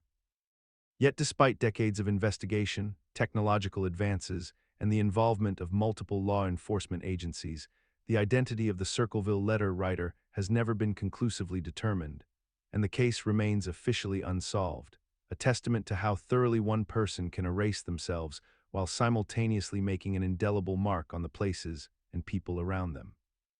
In 2002, authorities eventually arrested a woman named Martha Wise, who confessed to writing some of the letters, though skeptics questioned whether she was truly the sole author given the decades-long span and volume of correspondence, leaving open the possibility that multiple individuals may have participated in the letter-writing campaign throughout Circleville's troubled history. On a scorching Australian summer day in January 1966, 3 young children vanished without trace from a public beach in Adelaide, South Australia, leaving behind one of the country's most haunting and unsolved disappearances that would perplex investigators and haunt the nation for decades to come. Jane Beaumont, who was 9 years old along with her siblings Arna, aged 7, and Grant, who had just turned 4, left their home on Glenelg Beach on the 9th of January with instructions to return by lunchtime. Yet they never came home again, transforming what should have been an ordinary summer day into the beginning of an enduring mystery that continues to confound even today. The 3 children were last seen playing on the beach by multiple witnesses, and despite immediate and extensive search efforts involving hundreds of volunteers, police officers, and rescue workers who combed the shoreline and surrounding areas, not a single trace of the children was ever discovered, not their bodies, not their clothing, not any physical evidence that might suggest what had transpired in those final moments of their lives. The investigation that followed became the largest missing persons case in Australian history at that time, generating thousands of leads, theories, and suspects. Yet each avenue of inquiry seemed to lead nowhere, producing only frustration and heartbreak for the community and the children's devastated family members. The psychological mechanism at work in cases like the Beaumont disappearance involves the human mind's desperate need to impose order and meaning upon inexplicable tragedy, causing people to construct narratives and theories that feel more comprehensible than the terrifying reality of random, unpreventable loss. When children vanish in such circumstances, our collective consciousness searches frantically for explanations that restore a sense of causality. Whether those explanations involve accidental drowning, abduction by an identified culprit, or any scenario that feels more manageable than the simple, unbearable truth that sometimes people, especially vulnerable children, simply disappear into absence, leaving no answers behind. The investigation pursued numerous suspects over the years, including known predators and individuals with potential motives, yet the absence of definitive evidence meant that closure remained perpetually out of reach, forcing the possibility of multiple competing truths to exist simultaneously in the minds of those seeking answers. On June 7, 1992, in Springfield, Missouri, 3 women vanished without a trace in what would become one of America's most perplexing unsolved disappearances, leaving behind only questions that have haunted investigators and the public imagination for more than 3 decades. Susie Streeter, a 24-year-old mother, along with her friends Stacy McCall, also 24, and Cheryl Levitt, a 45-year-old nurse, were last seen leaving a nightclub in the early morning hours, and when Susie failed to pick up her young son from his grandmother's house that morning, a search was initiated that would ultimately reveal absolutely nothing about their whereabouts or their fate. The 3 women were never found, their car was never located, and despite extensive investigations involving law enforcement, private investigators, and countless volunteers who searched the surrounding areas for months and years, there emerged not a single credible piece of evidence pointing definitively toward what happened to them. The investigation revealed that the women had enjoyed a normal evening out, there were no apparent threats against any of them, and there existed no obvious motive for their abduction or harm, yet somewhere between leaving the nightclub and Susie's expected arrival at her son's location, all 3 simply ceased to exist in any traceable way. What persists in cases like this is the fundamental human need to impose order and meaning onto chaos and disappearance, and we construct theories and speculate about possibilities precisely because the absence of answers creates a psychological void that our minds cannot tolerate. Yet the Springfield 3 case remains stubbornly resistant to even the most reasonable explanations. Defying decades of professional investigation and technological advancement that should have yielded at least some forensic evidence or credible lead.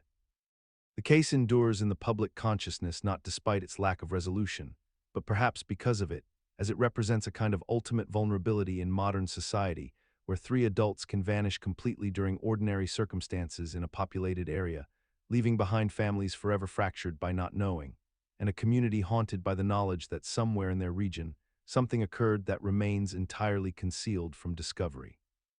The Springfield 3 case has inspired countless documentaries, podcasts, and amateur investigative efforts, yet each new theory ultimately dissolves under scrutiny, and the case file remains as impenetrable as it was on that June morning when 3 women simply failed to arrive at their destinations, a silence that continues to demand answers that may never come.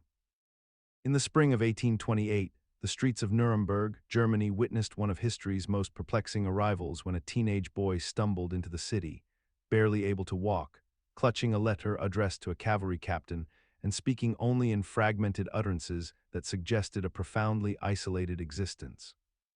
The boy, who would come to be known as Kaspar Hauser, claimed to have spent his entire life locked in a dark cell, kept by an unknown captor who provided only bread and water, with no human contact, no education, and no understanding of the world beyond his prison walls. When authorities examined him, they found a youth of approximately 16 years old whose physical development suggested he had indeed been confined for most of his life. Yet his mental faculties, though underdeveloped in certain areas, displayed an unusual lucidity that seemed inconsistent with such complete isolation. The psychological mechanism underlying the Kaspar Hauser mystery involves our fundamental human need to explain the inexplicable through narrative, and what made his case so compelling was that it presented a rare opportunity to study a human being who allegedly developed outside the normal contexts of society, language, and human connection. His story captivated the intellectual elite of Europe, including philosophers and scientists who saw in him either a test subject for understanding human nature or a victim worthy of rehabilitation and education.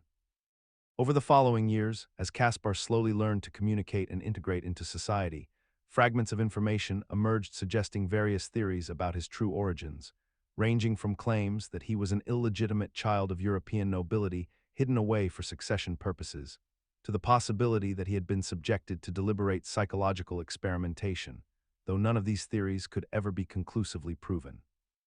The case persists in our cultural memory not because we have resolved it, but because Kaspar Hauser himself became a symbol of human potential and vulnerability, a living question mark whose very existence challenged assumptions about what it means to be human and how much of our humanity is innate versus learned through social interaction.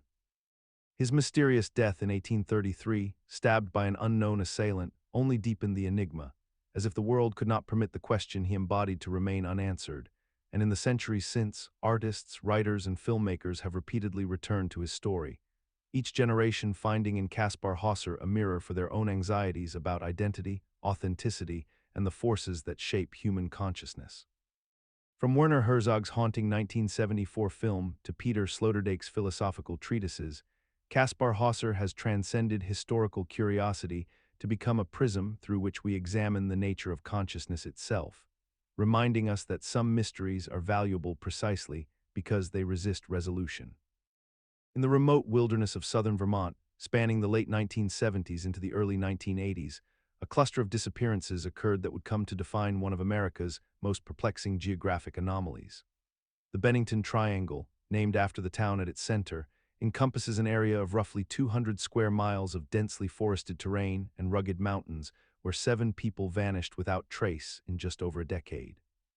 The disappearances began in 1945 when a young woman named Paula Weldon, a college student, vanished while hiking on a mountain trail near the town, sparking initial concern that would fade with decades before re-emerging as a pattern when other cases surfaced. In 1949, a man named Frederick Russell Fisher disappeared during a hunting trip, followed by a young girl named Melanie Bailey in 1946, and then subsequently by several other individuals whose cases would become entangled in local folklore and speculation.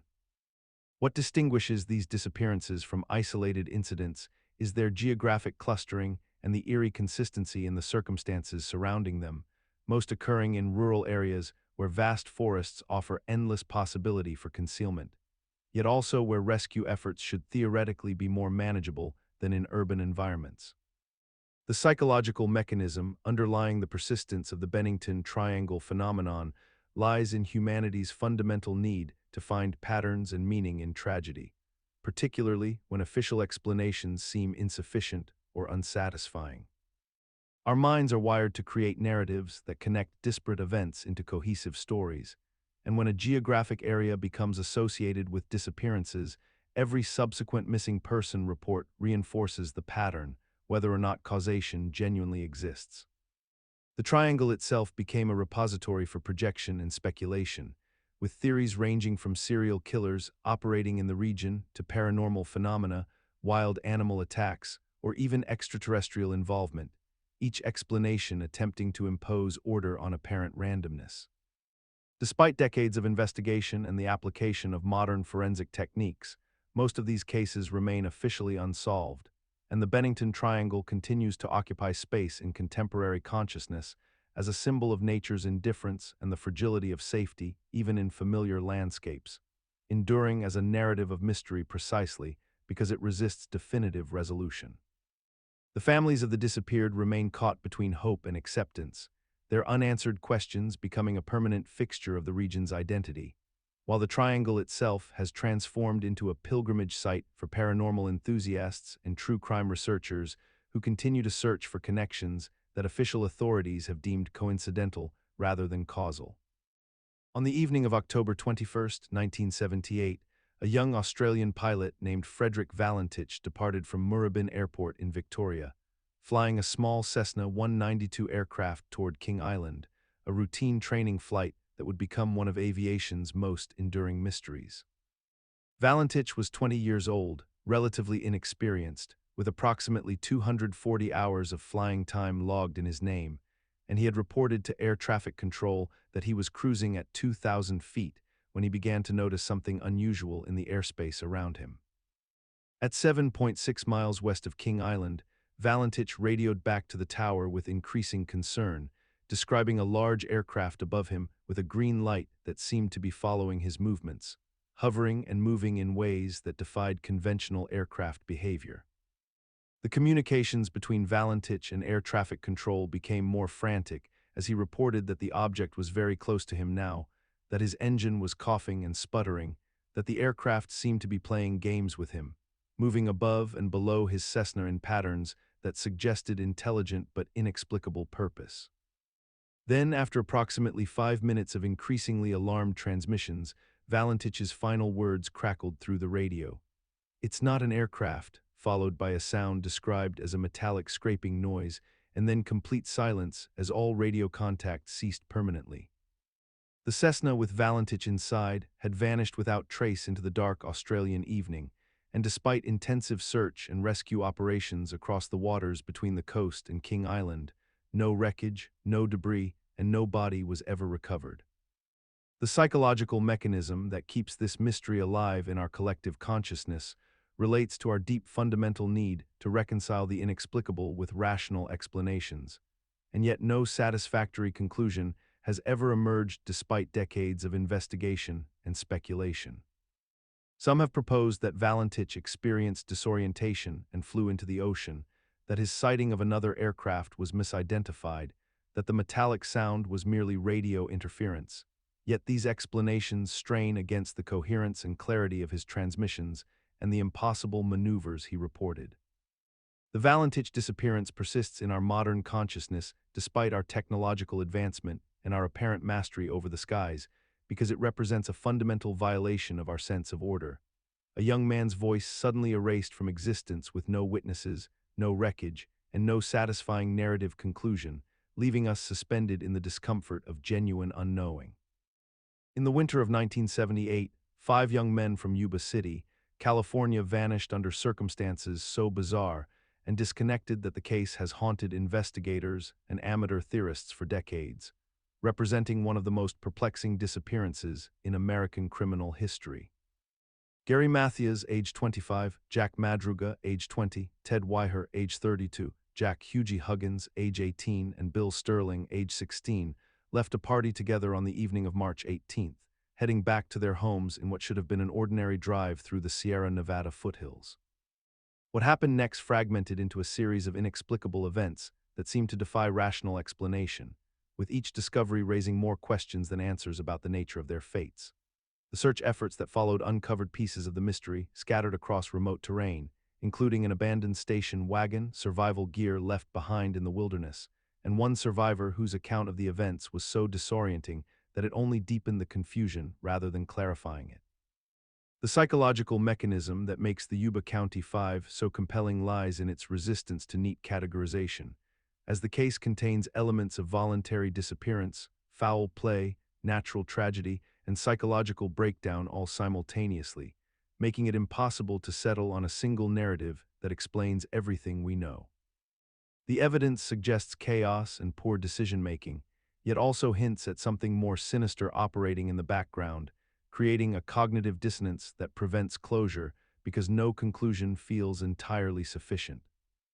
Despite decades of investigation and the emergence of various theories ranging from cult involvement to simple disorientation in the mountains, the case persists in our collective consciousness precisely because we cannot fully rationalize why 5 people, in the modern era with a functioning society around them, could simply vanish so completely and leave behind such scattered and contradictory evidence of their final hours.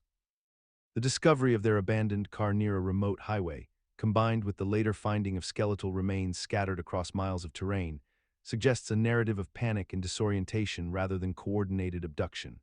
Yet the presence of survival supplies they inexplicably abandoned raises the haunting possibility that something, whether environmental, psychological, or external, forced them to flee into the wilderness in a state of profound fear. In this way, the Yuba County 5 case remains less a mystery to be solved and more a mirror reflecting the fragility of human judgment and the terrifying ease with which 5 people can slip beyond the boundaries of safety into circumstances from which no amount of rationality can extract them. Between 1986 and 1989, a stretch of road in Virginia known as the Colonial Parkway became the hunting ground for what many believe to be a serial killer or possibly multiple killers operating in tandem, claiming the lives of at least 8 young people, though some investigators suspect the true number may be considerably higher. The Colonial Parkway itself is a scenic route connecting the historic colonial triangle of Williamsburg, Yorktown, and Jamestown, a place designed for leisurely drives and romantic evening outings, yet it transformed into a corridor of death where couples and groups of friends would vanish without explanation, their bodies discovered days or weeks later in various states of decomposition, often bearing signs of torture, sexual assault, or execution-style murders. The cases gained notoriety because the victims were predominantly young, attractive, and from stable backgrounds, making their disappearances particularly shocking to the communities they came from, and the frequency with which bodies appeared along the single stretch of road suggested a predator or predators who possessed intimate knowledge of the area, likely someone familiar with law enforcement procedures, someone comfortable operating with a brazen confidence that bordered on supernatural. The psychological mechanism underlying this mystery is rooted in the criminal's ability to blend seamlessly into ordinary society while operating an elaborate system of stalking, abduction, and murder. A compartmentalization so complete that neighbors, colleagues, and even family members would later express shock and disbelief that someone they knew could be capable of such violence. And this disconnect between the public persona and the private monster creates a profound cognitive dissonance that makes the killer both nearly impossible to identify and, paradoxically, almost impossible to believe once identified. What persists as truly unsettling about the Colonial Parkway murders is not merely the unsolved nature of these cases, but rather how the investigation stalled despite significant resources, how leads evaporated, how suspects emerged and disappeared from consideration, and how the community learned to accept that some murders in America simply remain cold files, that some predators continue to walk free among us. Their identities protected by either circumstantial evidence or systemic failures in criminal investigation that we have normalized as an unfortunate reality of our justice system, rather than treating it as the profound failure it truly represents. Yet among the families of victims like Kathleen Thomas, Rebecca Dowski, and David Nobling, there persists a quiet determination to prevent their cases from dissolving entirely into historical obscurity, understanding that sustained attention and public awareness remain the only leverage available against the indifference that cold cases inevitably accumulate over decades.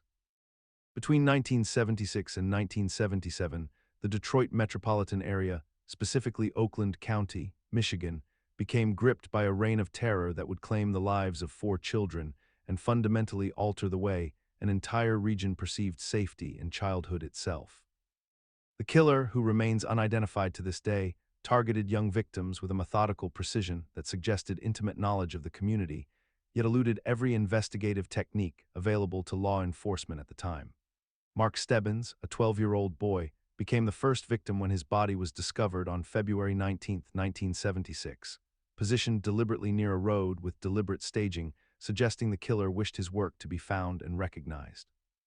Jill Robinson, Christine Mihalik, and Timothy King would follow, each abduction and murder occurring in a pattern that suggested the perpetrator was studying law enforcement response and deliberately taunting investigators with carefully chosen victim locations and recovery sites.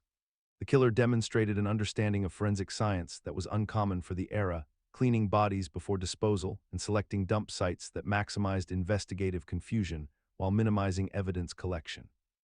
Psychologically, this behavior pattern reveals a perpetrator driven by a fundamental need for power and control, someone who derived gratification not merely from the act of killing, but from the superior intellectual positioning achieved through outsmarting trained investigators and traumatizing an entire community with the knowledge that their children remained vulnerable. The Oakland County killer understood that psychological terror extends far beyond the immediate victims, as parents throughout the region began implementing strict restrictions on their children's movements, fundamentally changing childhood experiences for an entire generation who grew up with heightened fear and surveillance. What persists most troubling is how this case remains unsolved despite advanced DNA technology, comprehensive case files, and multiple investigative revivals over decades, suggesting either that the killer died before modern forensic techniques could be applied, or that the perpetrator exists within a sphere of protection or obscurity that traditional investigative methods cannot penetrate. Leaving these four children's families in permanent suspension between grief and the desperate hope that someday answers might finally emerge from the historical record. The case has spawned numerous theories, from connections to organized crime figures to speculations about law enforcement involvement. Yet each hypothesis founders on the absence of definitive evidence, transforming the Oakland County killer into a historical phantom whose anonymity has become as much a part of the legend as the crimes themselves. In the high desert landscape just outside Albuquerque, New Mexico, there exists a stretch of barren terrain known as West Mesa, where in 2009, a horrifying discovery would set in motion one of the most disturbing investigations in modern criminal history, a case that remains unsolved and continues to haunt investigators and the public alike. When construction workers began excavating the area for a new housing development, they uncovered scattered human remains, fragments of bone and skeletal material that would eventually lead to the identification of at least 11 murdered women, though the true number may be considerably higher.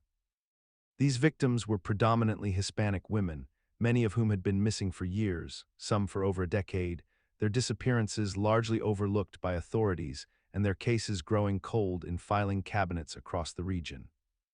The remains were spread across a vast area of the mesa, suggesting a killer who had returned to this desolate location repeatedly over many years, methodically disposing of his victims in a landscape where few people ventured and where the harsh desert environment would accelerate decomposition and obscure evidence. The bones showed signs of gnawing from coyotes and other scavengers, making the task of determining cause of death extraordinarily difficult, yet investigators could determine that at least some of the women had been shot, while others bore trauma consistent with blunt force or asphyxiation. What makes this case particularly disturbing is the apparent selection of victims from vulnerable populations, women from lower socioeconomic backgrounds, some involved in substance abuse, sex work, or living transient lifestyles, individuals whose disappearances might not immediately trigger widespread searches or media attention. The psychological profile that emerges suggests a killer with specific preferences, someone with access to the West Mesa area, someone comfortable with prolonged criminal behavior without detection, someone who perhaps worked in construction or transportation or held a job that allowed him regular access to the region. Despite extensive investigation, DNA databases, and sustained law enforcement efforts, no suspect has ever been definitively charged with the murders, and the remains of numerous victims continue to go unidentified, their families waiting for answers that may never arrive. The West Mesa case reveals how certain populations remain invisible to society, how the disappearance of marginalized individuals can be absorbed into the background noise of urban crime, and how a predator operating in an overlooked location can claim multiple victims across years without resolution, leaving behind only scattered bones and an enduring mystery. Between 2010 and 2011, the bodies of 10 women were discovered scattered across the barrier islands and marshlands of Long Island, New York, and despite more than a decade of investigation, the case remains almost entirely unsolved, with law enforcement agencies no closer to identifying the perpetrator than they were in those early desperate days when the first remains surfaced near Gilgo Beach. Victims, ranging in age from their early 20s to their 50s, were predominantly sex workers and individuals from marginalized communities, women whose disappearances might have gone unnoticed had it not been for the sheer concentration of bodies and the methodical nature of their disposal, which suggested a killer of considerable patience and organizational skill who understood that certain victims would take longer to be reported missing, and whose cases would receive less intensive media attention. The initial discovery occurred in April 2010 when human remains were found near Gilgo Beach on Long Island's South Shore, launching what would become one of the largest serial killer investigations in modern American history. Yet the killer has never been conclusively identified, arrested, or charged with any of the murders, leaving investigators and the families of victims in a state of perpetual uncertainty and unresolved trauma. What emerges from the psychological profile constructed by investigators is a picture of someone with intimate knowledge of the Long Island area, someone capable of luring victims, transporting bodies across significant distances, and depositing them in locations that required familiarity with the local geography, suggesting an individual who likely blended into the community while harboring a deeply compartmentalized violent nature that allowed them to function in ordinary society while committing extraordinary crimes. The killer's method of selection appears to have been deliberate and targeted, focusing on vulnerable women whose lifestyles made them less likely to be immediately reported missing, and whose social circumstances made them easier to access, indicating a predator with patience, planning ability, and perhaps professional knowledge that could facilitate such access or movement throughout the region. In the spring of 1946, the small town of Texarkana, straddling the border between Texas and Arkansas, became the hunting ground for one of America's most elusive and terrifying serial killers, a figure who would come to be known as the Phantom Killer or the Phantom Slayer.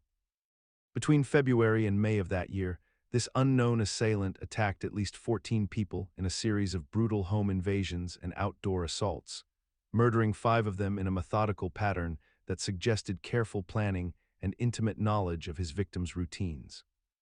The killer would typically strike at night, approaching couples or individuals in isolated locations, often shooting them with a pistol before committing additional violence, and in some cases, he would simply vanish into the darkness, leaving behind terrified survivors whose descriptions of him were frustratingly vague and contradictory. The psychological mechanism that made the Phantom Killer so effective was his exploitation of the very infrastructure designed to protect people, using the night itself as both weapon and concealment, while the isolated nature of his chosen locations meant that screams went unheard and help seemed impossibly far away. Law enforcement of the era, despite deploying hundreds of officers and conducting extensive investigations, found themselves chasing shadows and inconsistencies, each witness account adding layers of confusion rather than clarity to the case. The killer seemed to understand that in the darkness and chaos of sudden violence, even intelligent observers would misremember critical details, would second-guess what they had seen, and would construct memories that were more influenced by fear than accuracy. What made the Phantom Killer's case endure in the American consciousness was precisely this element of the unknown, the absence of a definitive answer that would have provided closure or explanation. And the case remains officially unsolved to this day, with no single suspect ever definitively proven guilty, allowing the mystery to persist as a kind of open wound in the historical record. Over the decades, numerous theories have emerged, some pointing to a drifter named Yowell Swinney, others suggesting a local figure with access to the community. Yet none have achieved the evidentiary certainty required for prosecution, transforming the case into a cultural touchstone that inspired films, books, and endless speculation about whether the killer lived out his days in obscurity or met some other fate that erased him from history entirely. The Phantom's legacy extends beyond the case files themselves. The attacks fundamentally altered how Americans thought about home security, spawning a new generation of locks, lights, and vigilance that reflected a loss of innocence about the safety of one's own dwelling, while the killer's ghost continues to haunt Texarkana's collective memory, a reminder that some questions posed by history refuse easy answers. In the early 1980s, Japan experienced a wave of extortion cases that would baffle law enforcement for years, all orchestrated by a mysterious criminal entity calling themselves the Monster with 21 Faces, a name derived from a famous Japanese novel about a phantom thief. The perpetrators targeted major Japanese companies, sending detailed extortion letters accompanied by photographs, blueprints, and cryptic clues that demonstrated an intimate knowledge of their victims' operations and security systems. These criminals claimed responsibility for product tampering incidents, including the contamination of chocolate bars and other consumer goods with cyanide and glass, threats that forced companies to issue massive recalls and negotiate ransoms in the hundreds of thousands of dollars. What made this case particularly unsettling was not merely the criminal activity itself, but the manner in which the perpetrators communicated, crafting their letters with theatrical precision and a disturbing level of psychological sophistication designed to maximize fear and uncertainty among both corporate executives and the general public. The Japanese authorities deployed extensive resources in their investigation, conducting stakeouts, analyzing handwriting, and attempting to trace the perpetrators through the ransom payments. Yet the criminals consistently remained several steps ahead, demonstrating an almost preternatural ability to anticipate police movements and counter-surveillance measures. The psychological mechanism underlying the case's persistence and notoriety lies in humanity's profound vulnerability to the unknown actor, the faceless threat that operates with apparent omniscience and impunity, and the manner in which such cases tap into collective anxieties about security, corporate vulnerability, and the inability of institutions to protect citizens from determined adversaries operating in the shadows. The Monster with 21 Faces case exemplifies how criminal enterprises can exploit not just physical security gaps but psychological ones, leveraging mystery and inscrutability as weapons that prove more effective than violence alone could ever be, leaving a nation haunted by the knowledge that such sophisticated criminal organizations existed within their borders, largely beyond reach, suggesting capabilities and resources that seemed almost impossibly extensive. The case remained officially unsolved, with authorities unable to definitively identify or apprehend the primary perpetrators, allowing the legend of the monster with 21 faces to persist in Japanese popular culture as a symbol of the state's fallibility and the enduring mystique of the perfect crime, a cautionary tale about the limits of institutional power when confronted with intelligent, patient,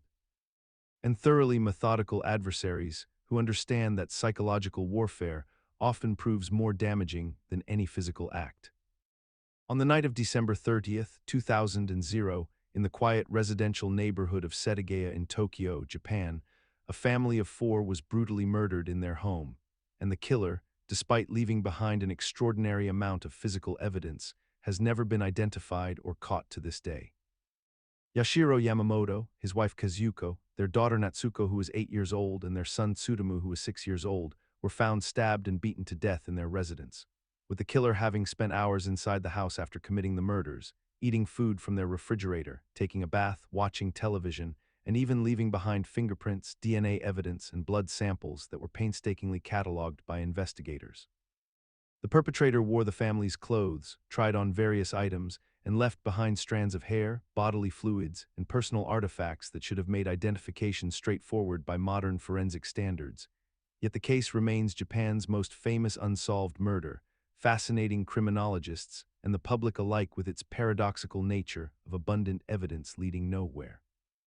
The psychological mechanism underlying such persistent cold cases lies in the reality that physical evidence, while scientifically valuable, only matters if the perpetrator exists within a searchable database or is identified through traditional investigative means. And in this particular case, despite DNA technology advancing dramatically over the past 2 decades and international criminal databases expanding exponentially, the killer's profile matches no existing records in any Japanese or international system. The investigation became a cascade of dead ends where each technological advancement promised answers but delivered only more questions, as forensic analysts could describe exactly who the killer was through biological markers and behavioral evidence, yet that person remained a ghost, someone operating outside the systems designed to catch them. What makes the Setagaya case particularly haunting is how it demonstrates that modern investigative society has normalized the existence of perfect crimes, cases where overwhelming evidence exists but remains scientifically and legally useless, and we have come to accept that some murderers will simply walk among us permanently unknown. Their identities sealed away not by successful concealment, but by bureaucratic and systemic limitations that persist even in one of the world's most technologically advanced nations. The case files remain open in Tokyo Police Headquarters, a physical monument to investigative failure that serves as a sobering reminder that in an age of surveillance cameras, genetic databases, and digital footprints, a killer can still commit one of Japan's most heinous crimes and dissolve into absolute anonymity, leaving behind nothing but questions that may never be answered. Between 1983 and 1985, Belgium was gripped by a wave of seemingly random violence that would become one of Europe's most perplexing unsolved mysteries. A series of armed robberies and murders committed by a group known only as the Brabant Killers, who struck with such precision and brutality that they left investigators grasping at shadows and theories that never quite solidified into certainty. The gang, believed to consist of 3 to 5 individuals, targeted supermarkets, restaurants, and gas stations primarily in the Brabant region of Belgium, and what distinguished their crimes was not merely their frequency, but their calculated methodology, their apparent military training, and their willingness to execute employees and customers with an almost mechanical indifference that suggested either profound psychopathy or a level of detachment born from systematic desensitization to violence. Over the course of approximately 2 years, the Brabant killers were responsible for nearly 300 armed robberies and somewhere between 28 and 40 murders, though exact numbers remain disputed because the investigation itself became fragmented and politicized as theories proliferated regarding whether the killers were common criminals, foreign operatives, or possibly even rogue military or intelligence personnel operating with tacit protection from within the Belgian establishment. What makes this case psychologically fascinating is how the absence of clear motive or identity created a vacuum that human minds desperately attempted to fill with increasingly elaborate explanations. From organized crime connections to Cold War espionage, from right-wing extremists to a coordinated operation designed to destabilize public confidence in law enforcement. And each theory seemed plausible precisely because no theory could be definitively proven or disproven with the available evidence. The gang's apparent ability to evade capture despite numerous close calls, despite eyewitness accounts and ballistic evidence, despite their relative notoriety in the Belgian media, fostered persistent suspicions that they possessed information or protection that kept them beyond the reach of conventional police investigation. Yet this narrative persists in Belgian collective memory not because it rests on concrete proof, but because the alternative explanation that a small group of criminals simply outmaneuvered law enforcement through skill and luck alone seems somehow insufficient to account for the scope and audacity of their campaign. The case has never been officially solved, and the Brabant killers appear to have simply ceased their activities around 1985, vanishing into history as completely as they once emerged from it,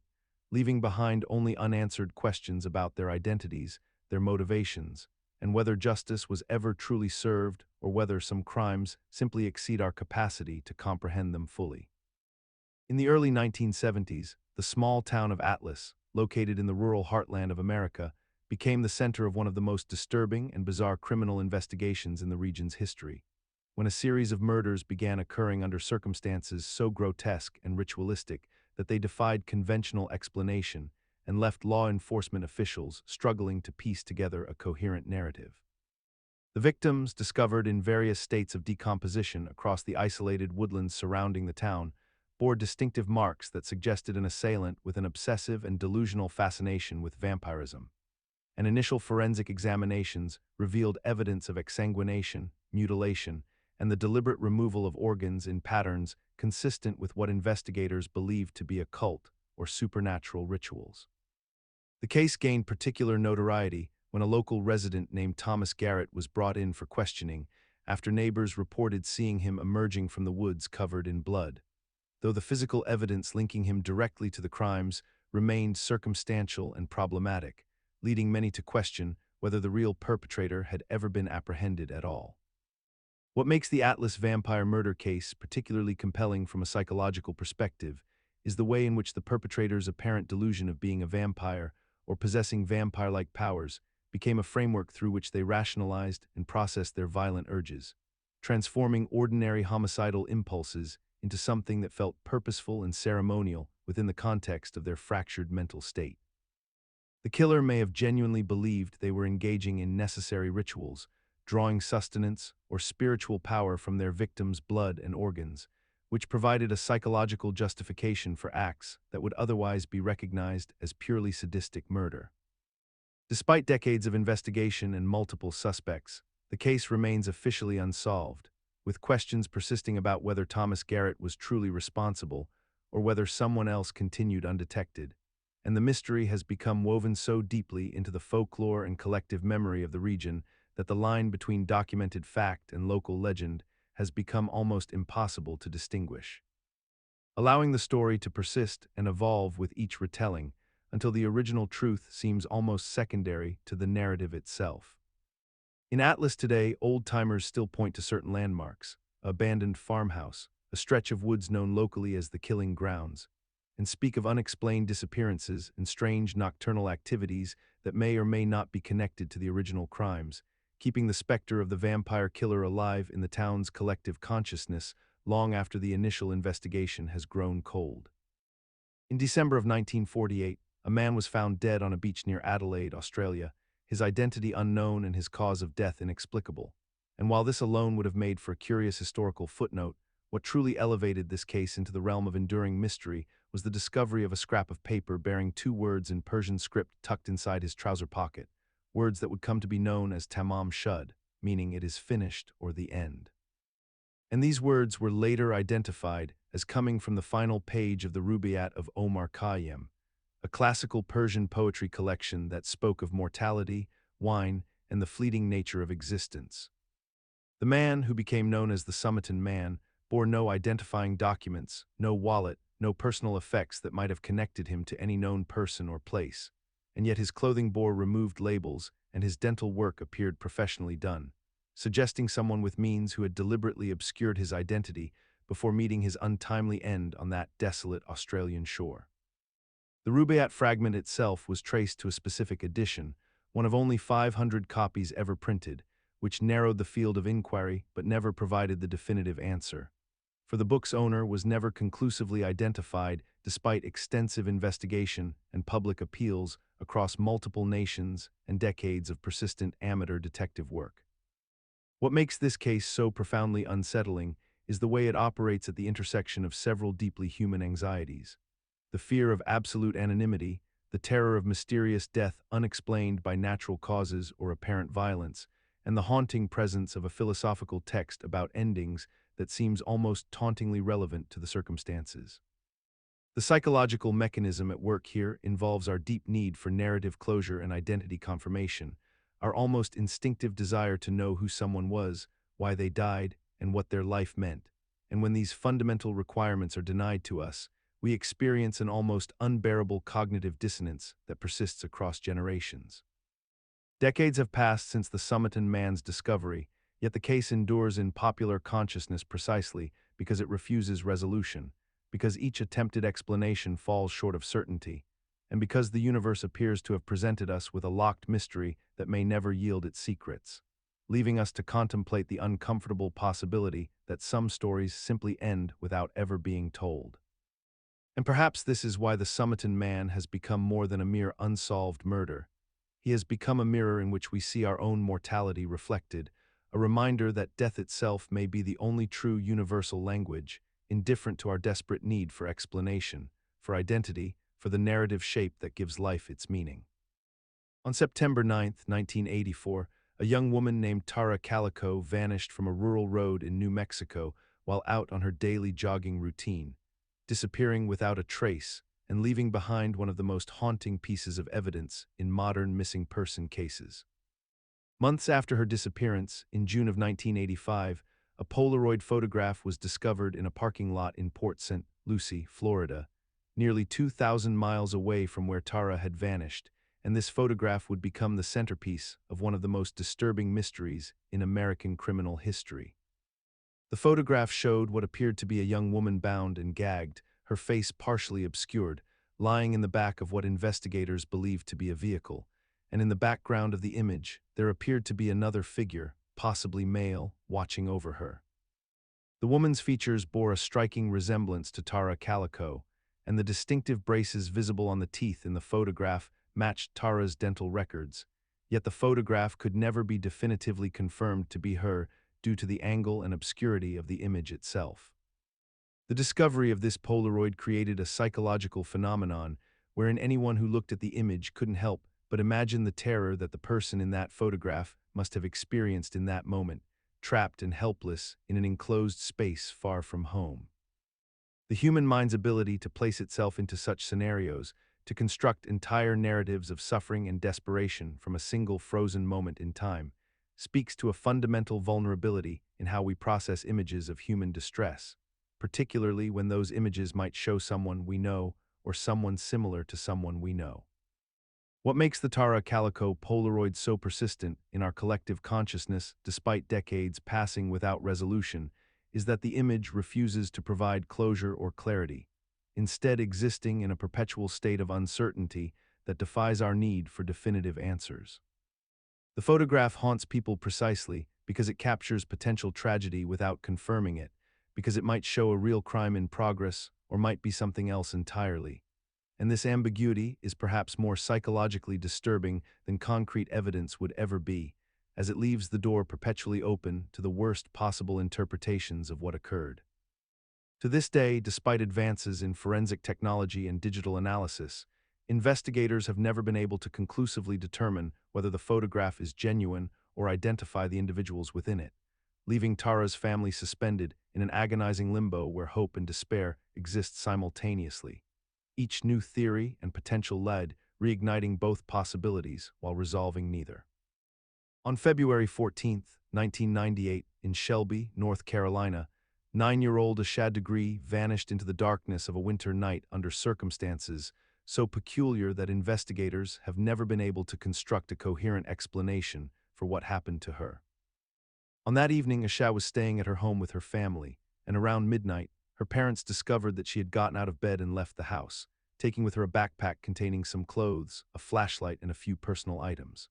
What makes this case particularly unsettling is that Ashad left her home voluntarily during a cold, rainy night with limited visibility, walking alone down a dark highway known as Highway 18, away from her neighborhood and away from any logical destination.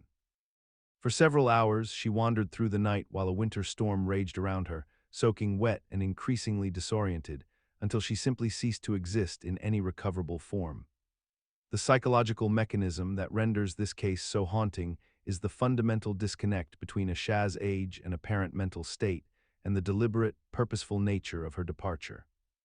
She packed a bag, she left a note, she walked a considerable distance from her home, which suggests intention and planning, yet a 9-year-old child possesses neither the emotional sophistication nor the life experience to warrant such actions without some extraordinary circumstance driving her. Investigators have theorized everything from an attempt to run away, to a response to family conflict, to abduction by someone who encountered her on the highway, yet none of these explanations fully accommodate the facts as they exist. What persists about this case despite decades of investigation is the almost supernatural quality of her disappearance, the way she seems to have simply dissolved into the rainy darkness without leaving any substantial trace, no remains, no credible sightings, no clear path to understanding. The case endures not because the mystery itself defies logic, but because Ashad Degree remains a child who walked away from everything familiar into an unknowable darkness, and we have never been able to follow her far enough to understand where she went or what became of her, leaving only the image of a small girl with a backpack, walking alone into the rain. In the years since her disappearance, search efforts have recovered items of clothing and personal belongings scattered along Highway 18, suggesting she traveled farther than initially believed, yet these fragments have only deepened the mystery rather than illuminated it. Her case remains officially unsolved, a wound that refuses to close, a reminder that some disappearances possess a quality of finality that transcends explanation, leaving behind only questions that may never find answers. On March 23, 1998, a young woman named Amy Lynn Bradley boarded a Royal Caribbean cruise ship called the Rhapsody of the Seas with her family, embarking on what was meant to be a pleasurable Caribbean vacation, yet what would instead become one of the maritime world's most haunting and bewildering disappearances. Amy was 23 years old, a promising young woman with her entire life stretching before her, and during the early morning hours of March 25th, while the ship was anchored near the island of Curaçao, she vanished from her family's cabin without explanation, leaving behind no note, no clear indication of struggle, and no logical explanation for her sudden absence. Her family reported her missing immediately, and a search was conducted, yet despite the confined nature of a cruise ship, where escape to the outside world should theoretically be impossible, Amy seemed to have simply evaporated into the darkness of the Caribbean night. What makes this case particularly disturbing is the series of unconfirmed but persistent reports that emerged in the years following her disappearance, with alleged sightings suggesting that Amy may have been trafficked into forced labor, possibly ending up in the Caribbean sex trade, a theory that took on a haunting new dimension when someone claiming to be Amy allegedly made contact with her family through an online chat room, providing specific details that only she would have known. Yet these contacts ceased as mysteriously as they began. The psychological mechanism underlying the persistence of this case lies in the fundamental human need to restore narrative closure to incomplete stories, the way our minds instinctively resist accepting that something can simply vanish without resolution. And in the case of a young woman disappearing under such unusual and protected circumstances, the mystery only deepens because the cruise ship environment represents a controlled space where everyone is supposedly accounted for. Making her absence seem statistically impossible, and therefore demanding explanation through increasingly elaborate theories.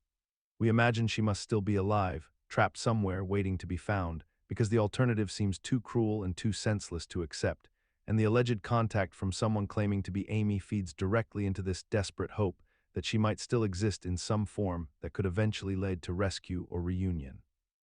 On the night of April 1st, 2006, a 27-year-old medical student named Brian Schaffer stepped into a bar called Ugly Tuna Sushi and Lager House in Columbus, Ohio, and simply ceased to exist in any verifiable way. The circumstances surrounding his disappearance remain one of the most perplexing cases in modern American mystery, not because of supernatural elements or clear foul play, but because of what the evidence suggests and what logic demands we accept.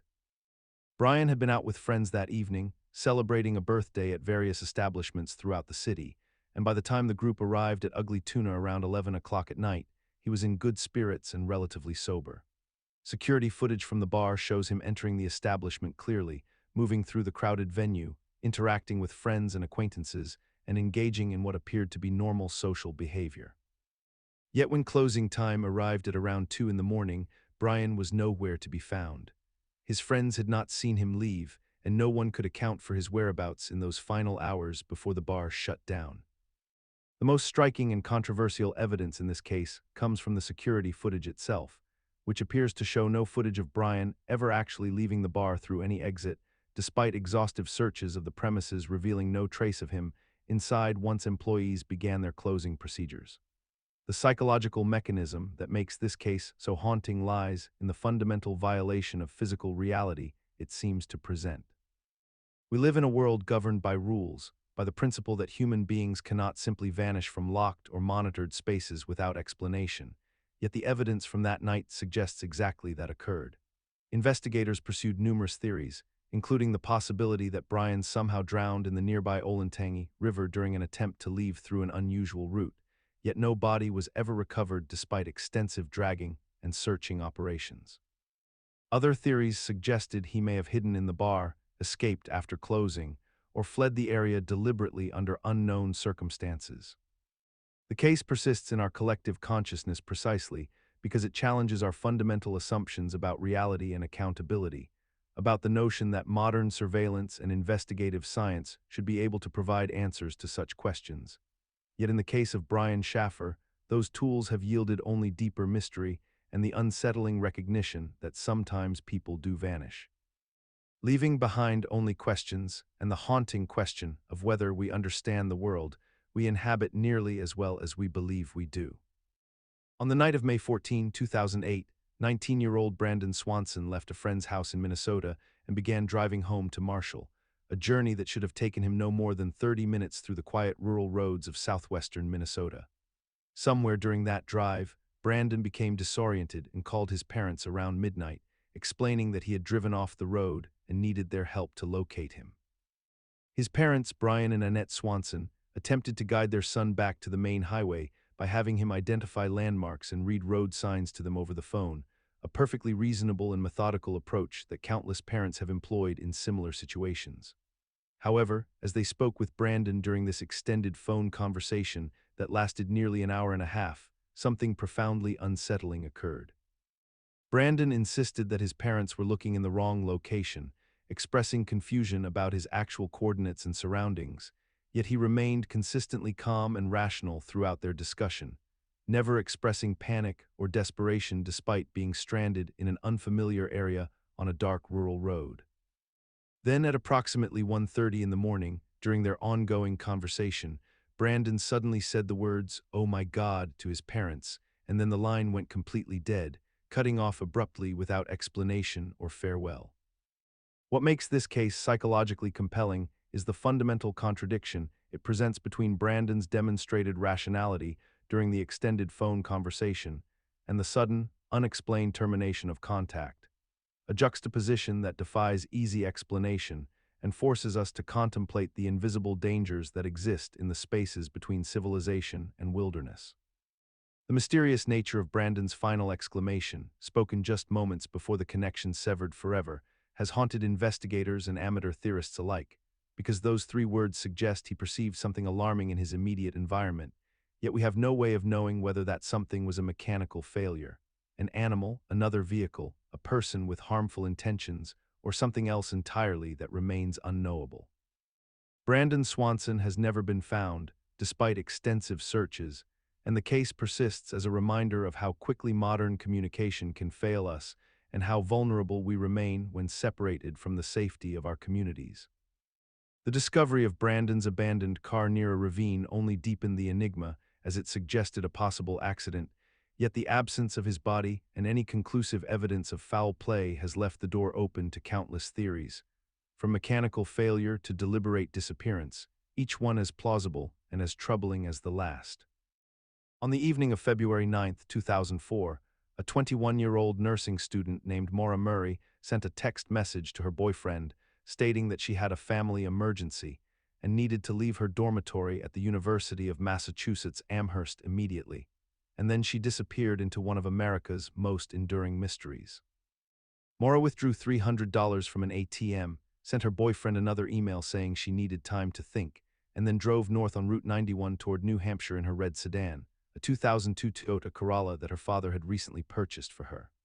Around 7:47 in the evening, a state police officer noticed her vehicle traveling erratically on Route 91 near the New Hampshire border, but before the officer could pull her over, Maura exited the highway.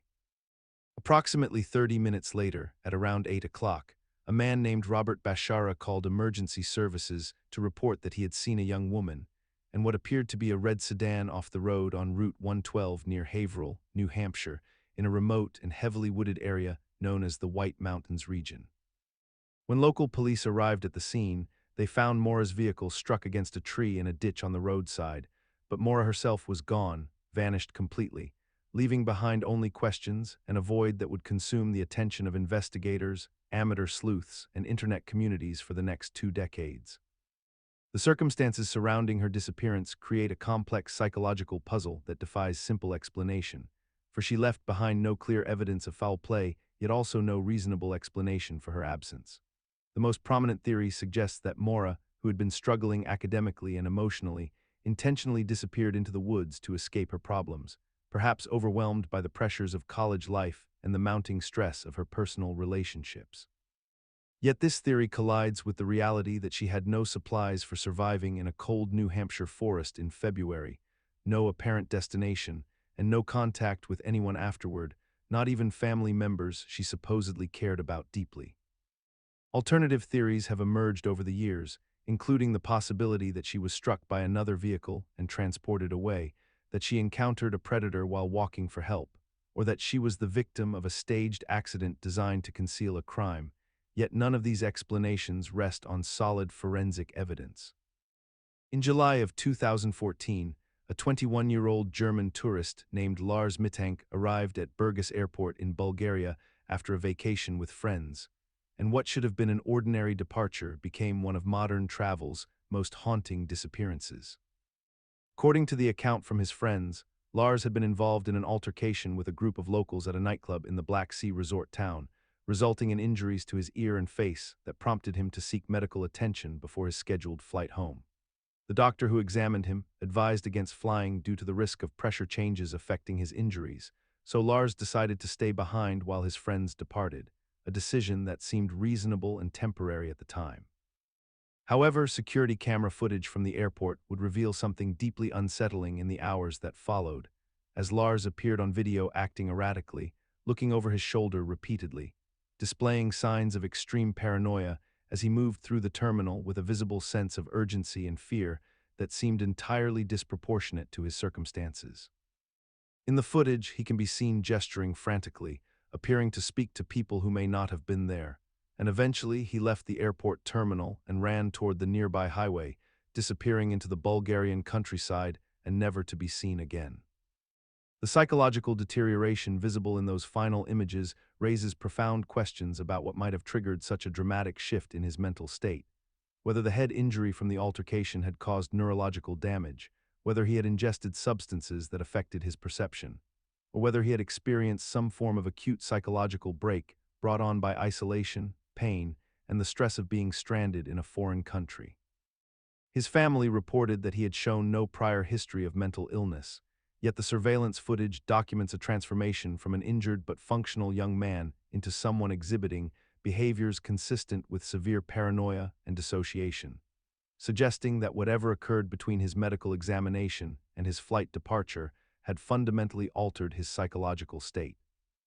The case remains unsolved not because of mysterious external forces, but because the human mind's capacity to fragment under stress and trauma remains deeply enigmatic, and despite advances in neurology and psychology, we still cannot always predict or explain the exact mechanisms by which injury, fear, and isolation combine to produce such dramatic behavioral changes. Leaving us to stare at those final frames of surveillance footage and contemplate the terrifying possibility that sometimes people simply break under pressure in ways that defy logical analysis or prevention.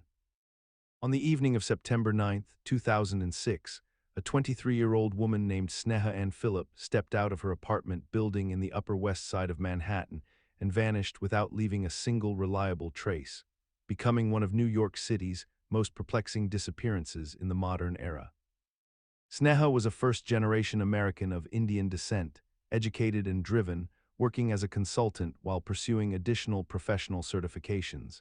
And on that particular night, she had reportedly been suffering from what those close to her described as depressive episodes and erratic behavior in the weeks preceding her disappearance. She left her apartment building around midnight and told the doorman she was going to walk to a nearby deli, yet she never returned, and in the months and years that followed, investigators would uncover a fragmented timeline filled with potential sightings, cryptic cell phone records, and a growing sense that the answer to her disappearance existed somewhere in the intersection between mental health crisis, possible predation, and the vast indifference of an urban landscape. The psychological mechanism that makes Sneha's case so unsettling lies in the fundamental contradiction between her seeming ordinariness and the complete obliteration of her existence, because she was not a runaway teenager or someone without resources, but rather a young professional woman from a prominent family, meaning that her disappearance could not be easily categorized as either a deliberate escape or a tragic accident, but instead occupied an uncomfortable middle ground where agency, vulnerability, and danger intersect in ways that resist easy explanation. There were reports of a possible sighting suggesting she had walked toward the Hudson River in the pre-dawn hours. There were questions about her mental state and whether she was capable of deliberately harming herself. There were gaps in the timeline where no one could definitively place her, and yet despite these fragments of information, no body was ever recovered, no crime scene was ever identified, and no perpetrator was ever charged, leaving her family and the public in a state of permanent uncertainty. We have normalized this peculiar feature of missing persons cases in urban environments, where dozens of people vanish each year and simply cease to exist in any verifiable way, and we accept this as an inevitable consequence of living in sprawling cities where surveillance is incomplete, social networks are fragmented, and an individual can be present in one moment and absent in the next, without generating the kind of definitive evidence that might bring closure or understanding to those left behind. On July 4, 1874, in the prosperous Philadelphia suburb of Germantown, two young boys were playing near their home when a horse-drawn carriage pulled alongside them, and two men emerged with an offer of candy and fruit, an innocent proposition that would transform into one of America's first documented kidnapping cases and fundamentally alter the way the nation understood criminal abduction. The younger boy, 4-year-old Charlie Ross, and his brother Walter, aged 6, were lured into the carriage by these strangers, though Walter would later be dropped off unharmed several miles away, his brother remaining in captivity. The Ross family, prominent and wealthy, soon received a ransom note demanding a substantial sum of money, and what followed was an agonizing negotiation conducted through newspaper advertisements and letters that revealed the calculated nature of the crime, as the kidnappers demonstrated knowledge of the family's finances and seemed determined to extract maximum profit from their desperation. The case captivated the American public with an intensity previously reserved for sensational murders or political scandals,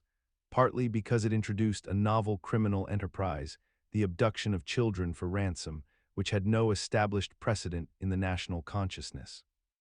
The psychological mechanism underlying this crime's lasting impact stems from the violation of a fundamental social assumption that children playing near their homes exist within a sphere of safety that should not be breached by strangers, and when that assumption shatters, it reshapes collective anxiety about protection and vulnerability.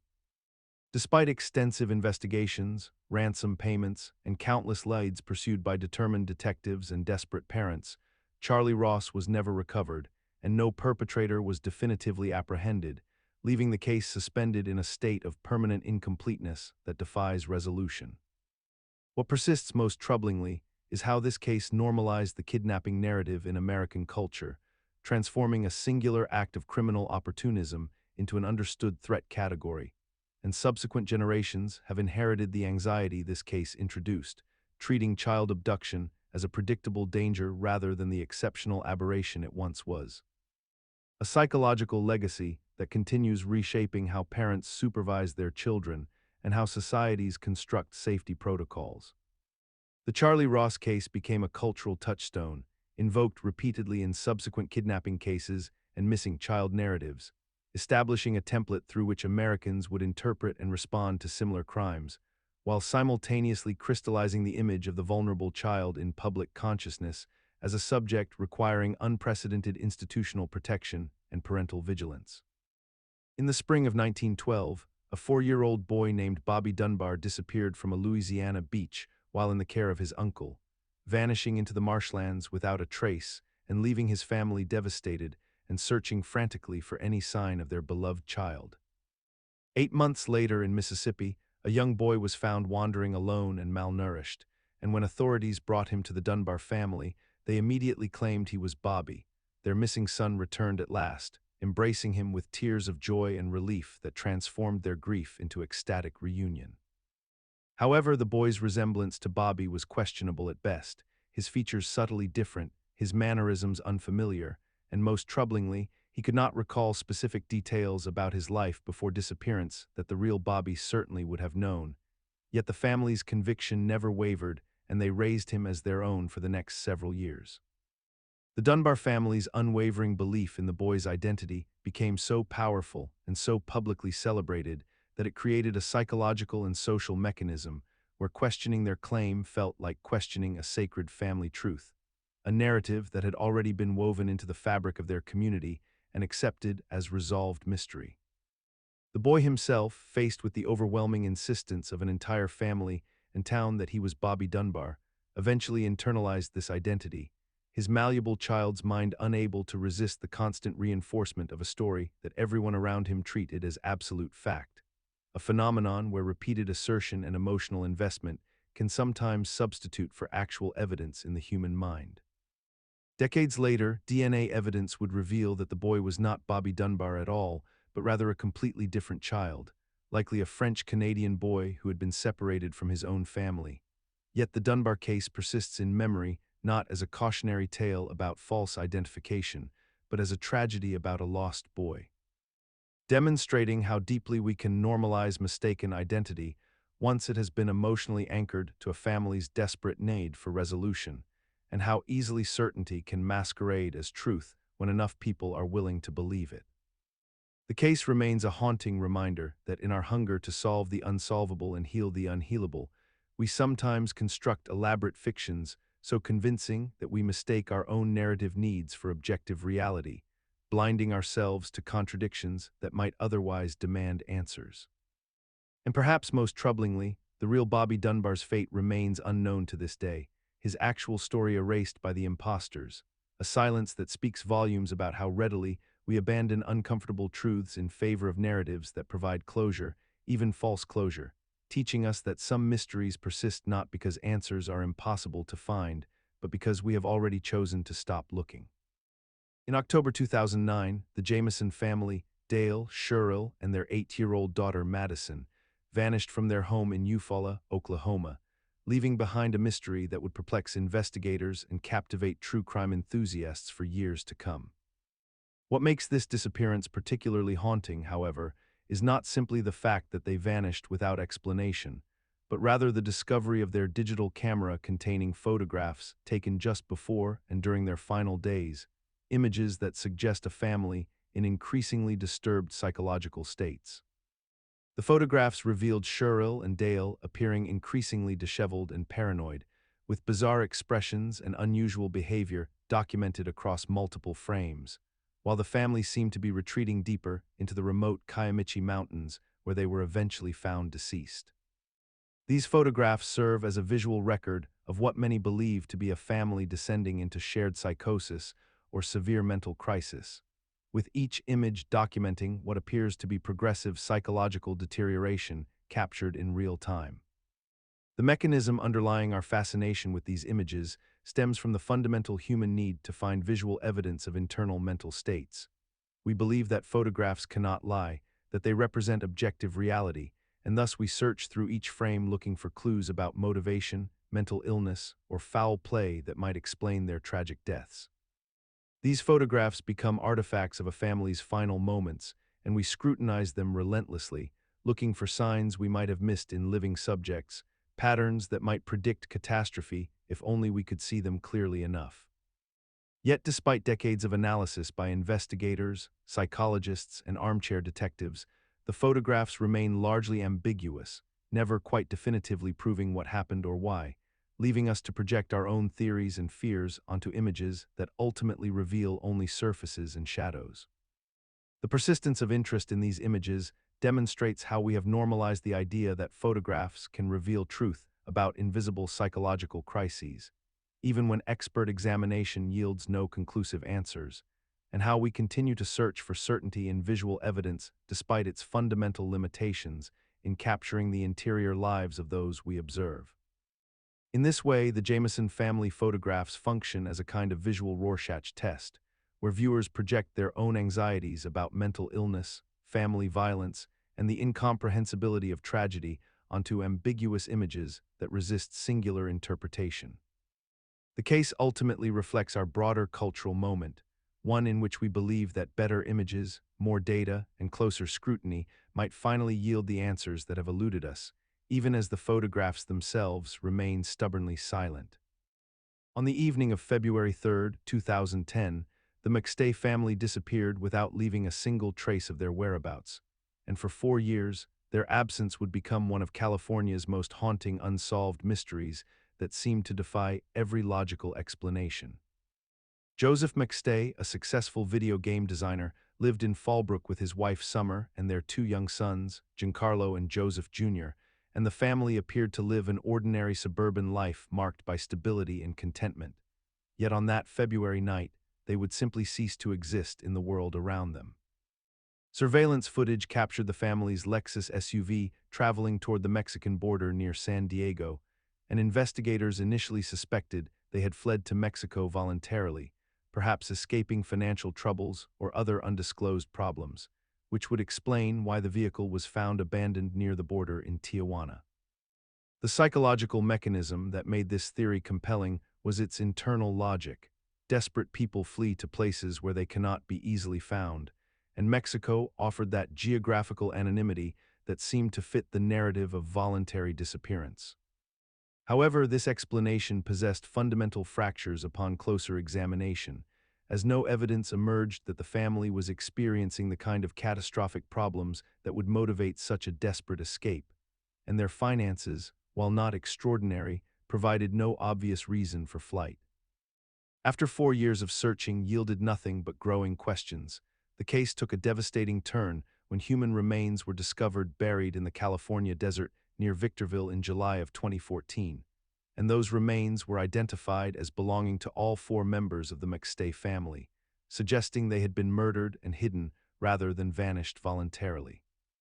The discovery of their bodies revealed that the family had likely been killed around the time of their disappearance, and investigators eventually focused on Chase Merritt, a business associate of Joseph McStay, who was arrested and eventually convicted of the murders, though key details about his motive and the exact circumstances of their deaths remained obscured by gaps in evidence and conflicting testimony. What persists about the McStay family case is how the initial assumptions about their disappearance, rooted in a logical understanding of how people flee, prevented investigators from quickly pursuing the murder angle, and this delay demonstrated how our assumptions about human behavior, though often reasonable, can obscure the terrible truths that lie beneath them. The McStay case became a cautionary lesson in investigative psychology, illustrating how the most intuitive explanation can sometimes be the most dangerous one, diverting resources and attention away from the darker possibilities that demand consideration. On the evening of December 26, 1984, three young brothers vanished from their home in Ipswich, Suffolk, England, leaving behind one of the most perplexing missing persons cases in British criminal history that remains officially unsolved to this day. Henry Skelton, who was 9 years old, Richard Skelton, aged 11, and Paul Skelton, just 7 years old, disappeared without any clear explanation from their family home on a cold winter night. And despite extensive searches, police investigations, and decades of inquiry, no conclusive evidence has ever emerged to definitively explain what happened to them or where they went. The three brothers were last seen playing near their house in the early evening hours, and when their parents called them inside for dinner, the children simply did not return, vanishing as though they had stepped into another world entirely.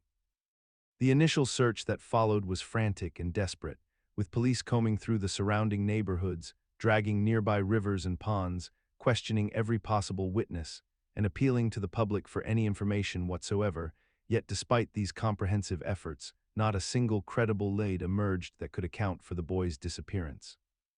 The case consumed the attention of investigators for years, generating countless theories, from abduction and murder to the possibility that the children had run away together, yet none of these explanations could be proven with any degree of certainty. What makes this case so profoundly unsettling is the complete absence of physical evidence or credible witnesses, suggesting that whatever occurred that December evening happened with an almost impossible stealth and deliberation that defies logical explanation. The psychological impact of such a disappearance reverberates through time, creating a sense of unresolved trauma that haunts not only the family, but the entire community where the mystery persists. We have become accustomed to living with such unexplained disappearances, accepting them as inexplicable phenomena rather than demanding the kind of answers and closure that modern investigative techniques might provide, as if some mysteries are simply meant to remain forever shrouded in darkness and doubt. Yet the case of the Skelton brothers stands as a stark reminder that even in modern times, with surveillance cameras and digital communication networks, children can still vanish without trace, leaving families to endure the unbearable limbo of not knowing whether their loved ones are alive or dead, and whether answers will ever be found. The Skelton family's anguish was compounded by the absence of closure, as Christmas that year became forever tainted by grief, and every anniversary of their disappearance rekindled the desperate hope that someone, somewhere, might finally come forward with the truth that could end decades of speculation and torment. On a humid evening in July 1991, 5 young boys aged between 8 and 13 years old ventured into the countryside near Daegu, South Korea, with the innocent intention of catching frogs for what would become a fateful adventure that transformed into one of the nation's most haunting unsolved disappearances. The boys, whose names would become synonymous with tragedy across Korean households for decades to come, were last seen by their families heading toward a small ravine and stream known to locals as a place where frogs congregated during the warm months, a routine expedition that had been undertaken countless times by children in the region without incident or concern. What happened next remains one of the most distressing mysteries in Korean criminal history, as all 5 boys vanished without a trace, leaving behind grieving families, traumatized communities, and investigators grasping at fragments of evidence that would never cohere into a coherent narrative or satisfying resolution. The search efforts that followed were extensive and desperate, involving hundreds of volunteers, police officers, and concerned citizens who combed through every inch of the surrounding landscape, dragging rivers, examining caves, and following leads that consistently led nowhere, creating an expanding void of unanswered questions that would haunt the region indefinitely. The psychological mechanism that sustains this case's grip on public consciousness operates through the fundamental human vulnerability to random tragedy, particularly when it involves the inexplicable disappearance of children whose lives were interrupted at moments of pure innocence and normalcy, making it difficult to construct any rational framework that explains their fate. The absence of closure, physical remains, or credible witnesses creates a vacuum that human minds instinctively attempt to fill with theories, speculations, and narratives ranging from accidental drowning to abduction, each explanation emerging from our need to impose meaning and causality onto events that resist such interpretation. The case persists in cultural memory not because new evidence regularly surfaces or because investigators have made meaningful progress, but because the sheer randomness of the disappearance mirrors our deepest anxieties about how quickly childhood safety can evaporate, how quickly normalcy can transform into absence, and how thoroughly modern society can fail to protect its most vulnerable members even when extraordinary resources are mobilized in response. The case became a cultural touchstone in South Korea, inspiring documentaries, books, and ongoing citizen investigations decades later, as if collective remembrance itself might somehow resurrect answers from the indifferent landscape that swallowed 5 children whole. On the night of June 11, 1962, 3 men disappeared from Alcatraz Federal Penitentiary, the most secure prison in the United States, and their fate remains one of the most compelling unsolved mysteries in criminal history. Frank Morris, along with brothers John and Clarence Anglin, executed an escape plan of remarkable sophistication, spending months secretly fashioning a raft from raincoats and smuggling it piece by piece through the prison, all while maintaining the appearance of model inmates under constant surveillance. They chiseled away at their cell walls using improvised tools, widened ventilation shafts with meticulous care, and on that fateful night, they slipped into the San Francisco Bay and vanished into the fog, leaving behind only questions and speculation that would endure for decades. The official investigation concluded that they likely drowned in the treacherous waters and strong currents surrounding the island, and this narrative became the accepted truth, repeated in documents and textbooks as the definitive conclusion to their story.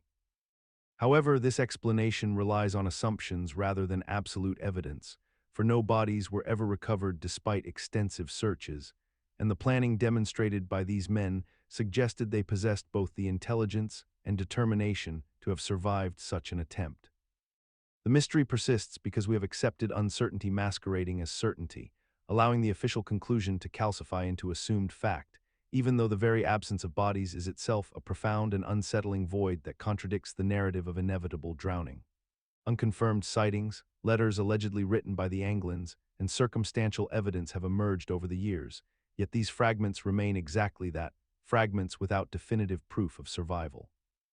We continue to teach this escape as a tale of failure and death because closure, even false closure, feels more comfortable than embracing the genuine possibility that 3 men simply vanished, leaving behind only the echo of their audacity and the question of whether they were rewarded for their cunning or claimed by the sea. What we do know with certainty is that Morris and the Anglins possessed a level of ingenuity that transformed the most escape-proof prison in America into a passageway, and that alone, regardless of their ultimate fate, stands as a testament to human determination and the limits of confinement itself. Their escape forced the federal government to reevaluate security protocols at institutions across the nation, proving that even the most formidable barriers could be overcome by patience, coordination, and resourcefulness. A humbling realization that transformed not just Alcatraz, but the very philosophy of modern incarceration itself. In the Catherine Palace near St. Petersburg, Russia, there once existed one of the most extraordinary artistic treasures ever created, a chamber so magnificent that it was known throughout the world as the Eighth Wonder, a room constructed entirely from amber panels that seemed to glow with an inner warmth and luminescence that captivated all who witnessed it. The Amber Room was built in the early 18th century, a collaborative masterpiece between German and Russian craftsmen that took over a decade to complete, featuring intricately carved panels of golden amber, ornate mirrors, semi-precious stones, and gilded decorative elements that created an almost otherworldly atmosphere within its walls. When sunlight filtered through the amber, the entire chamber seemed to come alive with a golden radiance that contemporary accounts describe as almost dreamlike in its beauty, and the room became so celebrated that Catherine the Great herself would retreat there to experience its hypnotic tranquility. During the Second World War, when Nazi Germany invaded the Soviet Union, German soldiers under orders to capture Russian cultural treasures dismantled the entire amber room piece by piece, carefully packing the panels and decorative elements into crates before transporting them westward as the army advanced deeper into Russian territory. After the war ended, despite exhaustive searches and investigations conducted by both Soviet and German authorities, the amber room simply vanished without a trace, disappearing into the fog of wartime chaos and destruction, leaving behind only historical records and photographs of its former grandeur. The psychological mechanism that makes this mystery so enduring stems from the human need to believe that objects of such extraordinary value and beauty cannot simply cease to exist, that somewhere in some hidden vault or private collection, these irreplaceable amber panels remain intact, waiting to be discovered by someone, and this hope persists across generations because the alternative, that something so magnificent was destroyed or lost forever, feels almost incomprehensible to our minds. Decades have passed since the war ended, and despite occasional claims and supposed discoveries, no authenticated remnants of the original amber room have been recovered. Yet the mystery continues to captivate researchers, treasure hunters, and the general public because we have collectively normalized the narrative of hidden wartime treasures, of lost masterpieces waiting for redemption. Treating this particular disappearance not as a tragic loss, but as an unsolved puzzle that maintains its psychological grip precisely because closure remains forever elusive. On a remote tract of land in Elbert County, Georgia, there stood until recently a mysterious monument known as the Georgia Guidestones, a structure that has captivated conspiracy theorists, scholars, and curious minds for nearly 5 decades. Erected in 1980 by an anonymous group calling themselves R.C. Christian, the monument consisted of 4 massive granite slabs arranged in a cross pattern, with a central capstone, each stone precisely aligned with the cardinal directions and various astronomical phenomena. But what truly captured public imagination were the 10 commandments etched into the stones in 8 different languages, instructions that seemed to outline a blueprint for human civilization, advocating for world population reduction to 500 million, the establishment of a world government, and the maintenance of perpetual balance between humanity and nature. The true purpose behind this monument remained entirely obscured, wrapped in secrecy by a bank account holder who identified himself only through a pseudonym, leaving researchers and investigators to piece together fragments of intention from the inscriptions alone. The mystery deepened because the stones offered no explanation for their creation, no manifesto, no declaration of purpose beyond these cryptic guidelines that appeared to some as benevolent wisdom and to others as sinister blueprints for global control and depopulation. The psychological power of the Guidestones lay in their ambiguity and permanence, creating a vacuum of meaning that human minds naturally rushed to fill with their own interpretations and fears. What began as a curiosity transformed into obsession, because the monument seemed to suggest that somewhere powerful individuals possessed a coherent plan for humanity's future. A secret agenda encoded in stone for all to see yet understand nothing, tapping into the fundamental human anxiety about hidden forces shaping world events beyond individual control. The Guidestones persisted in the public consciousness as a symbol of the unknowable, not because new evidence emerged about their purpose, but because their very inscrutability became their greatest power, allowing each observer to project their own worldview onto them, whether utopian or dystopian. The monument stood unchallenged for decades despite widespread speculation, because no authorities intervened and the anonymous creators never came forward, creating a strange cultural artifact that demanded explanation yet resisted it completely, existing in a liminal space between public monument and private message that may never be fully decoded or understood. In the small New Mexico town of Taos, beginning in the early 1990s, residents began reporting an inexplicable phenomenon that would come to be known as the Taos hum, a persistent low-frequency sound that seemed to emanate from nowhere and everywhere simultaneously, described variously as a diesel engine idling in the distance, a subwoofer playing a single deep note, or the thrumming of some invisible machinery operating just beyond the threshold of normal perception. Those who reported hearing it claimed that the sound was maddening in its consistency, that it would return day after day, sometimes fading into the background of consciousness only to reassert itself with overwhelming clarity, and that it seemed to follow them from location to location, suggesting that the source was not external, but rather something deeply personal and neurological in nature. The mystery deepened as investigators descended upon Taos, armed with sophisticated audio equipment designed to measure and record frequencies far below the range of human hearing. Yet time and again their instruments remained silent, registering nothing at all while witnesses insisted the hum was present and audible. A contradiction that seemed to suggest either a collective delusion or a form of perception that existed beyond the reach of conventional science. Over the decades, researchers have proposed numerous explanations ranging from low-frequency industrial machinery operating outside town limits, to electromagnetic radiation from power lines and cellular towers, to tinnitus brought on by mass psychogenic illness, where the power of suggestion and collective worry created a shared auditory hallucination that spread through the community like contagion. The phenomenon persists in Taos even today, with new residents occasionally reporting the same inexplicable sound. Yet it has never been definitively isolated or recorded despite advances in audio technology and despite the genuine suffering of those who experience it as a daily reality. What makes the Taos hum particularly unsettling is the way it exists in this liminal space between the real and the psychological, where proof becomes paradoxically impossible because the very act of trying to measure it results in failure, leaving us with dozens of credible witnesses and no evidence. A mystery that has normalized the idea that some phenomena may simply exist outside the boundaries of what we can verify or understand through empirical means.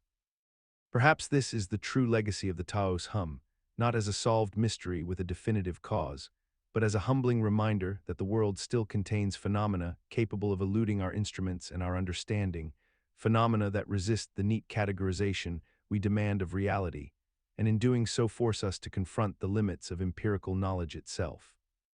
In 1997, the United States National Oceanic and Atmospheric Administration, operating an array of underwater hydrophones positioned across the Pacific Ocean for the purpose of monitoring nuclear weapons testing, detected an extraordinarily powerful and deeply unsettling acoustic event that would come to be known simply as the bloop. A sound so massive in its magnitude and so utterly anomalous in its characteristics that it would confound marine scientists and oceanographers for decades to come. The sound itself was captured by multiple hydrophone stations separated by vast distances across the ocean floor, which allowed researchers to triangulate its origin point to a remote location in the South Pacific, approximately 890 miles southwest of the southern tip of South America near the Antarctic continent, a region of the ocean that remains among the least explored and most mysterious on our entire planet. The acoustic signature of the bloop demonstrated extraordinary energy levels, reaching frequencies that descended into the extremely low frequency range, and the sheer power required to generate such a sound across such enormous distances suggested a source of truly staggering proportions, something of a scale that would dwarf even the largest creatures known to inhabit Earth's oceans. The initial hypothesis that captured the imagination of both scientists and the general public alike was that the bloop represented the call of some undiscovered cetacean species,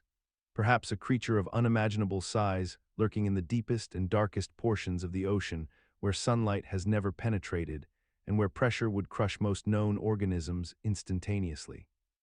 This explanation held a peculiar psychological appeal because it offered a tangible answer to the mystery, something comprehensible and biological, even if it meant accepting the existence of a creature so enormous and so elusive that it had escaped human detection throughout the entirety of recorded history. However, subsequent scientific investigation eventually determined that the bloop most likely originated from large icebergs calving from glaciers along the Antarctic continent,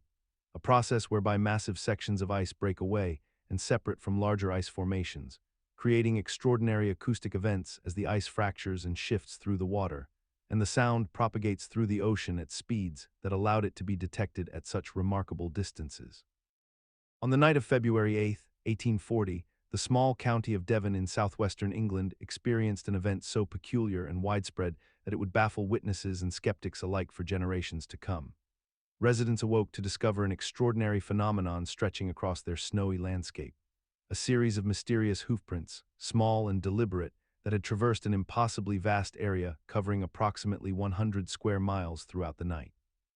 The prince appeared to move with singular purpose, continuing uninterrupted through gardens, across rooftops, along walls, and even through enclosed courtyards where no physical creature could have reasonably penetrated, yet somehow had left its mark with perfect clarity in the fresh snow.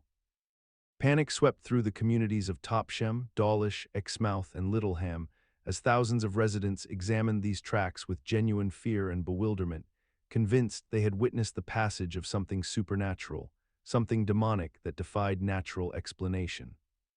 The prints were small, roughly 4 inches in length, cloven like those of a hoof, and they possessed an uniformity and deliberateness that seemed to mock the very possibility of a natural animal having created them throughout such an extensive and varied terrain.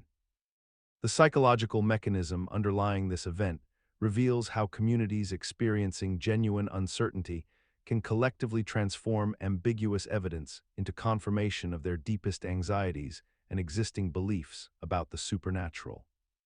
Residents in 1840 inhabited a world where folklore, religious doctrine, and genuine animal husbandry experience were deeply interwoven into their understanding of reality. And when confronted with an unusual phenomenon they could not immediately categorize, their minds naturally sought explanations within the framework they already possessed. The prints themselves, examined rationally and without the pressure of community panic, likely resulted from a combination of factors.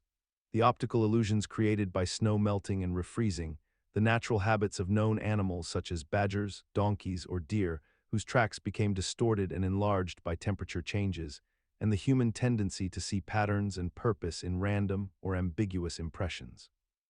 Yet the very fact that reasonable explanations existed alongside the genuine strangeness of the phenomenon did not diminish the power of the collective fear response, which had already taken hold of the public imagination before rational analysis could properly intervene. What remains remarkable today is how the Devil's Footprints of Devon persisted as a documented mystery, despite never being conclusively proven to be anything more than misidentified animal tracks and environmental coincidence. A phenomenon we have largely normalized by categorizing it within folklore rather than confronting it as a historical example of mass perception failure. In the English village of Woolpit, sometime during the 12th century, a most peculiar event unfolded that would baffle chroniclers for centuries to come. 2 children, a brother and sister, appeared in the village with skin that displayed a distinctly green coloration, speaking in a language no one could understand, and wearing clothes of an unfamiliar and strange design. According to contemporary accounts, local villagers discovered these children near a wolf pit, the geographical feature from which the village derived its name, and they seemed disoriented and frightened by their surroundings. The children were taken in and cared for by a local noble family, and over time, their green skin gradually faded until they appeared as ordinary children, though they never fully acclimated to their new world. The boy, according to historical records, died within a few months of discovery, but the girl survived and eventually learned to speak English, though she remained secretive about her origins, only occasionally offering cryptic references to a green land where the sun never shone brightly and where they had somehow traveled through what she described as a hollow world. The mechanism behind this legend likely operates through the convergence of several psychological and cultural factors that would have been particularly potent in medieval times. The condition known as chlorosis, a form of anemia that could theoretically impart a greenish tint to the skin, combined with malnutrition, copper poisoning, or other medical conditions common among isolated populations, may have genuinely affected these children's appearance. Additionally, the medieval mind was profoundly shaped by religious symbolism, folklore about fairies and otherworldly realms, and a general acceptance of the impossible that modern scientific understanding has largely eroded. The children's incomprehensible language could easily have been a dialect so remote or corrupted by isolation that contemporary English speakers could not recognize it. Yet this mundane explanation would never satisfy minds primed to expect the miraculous and the inexplicable.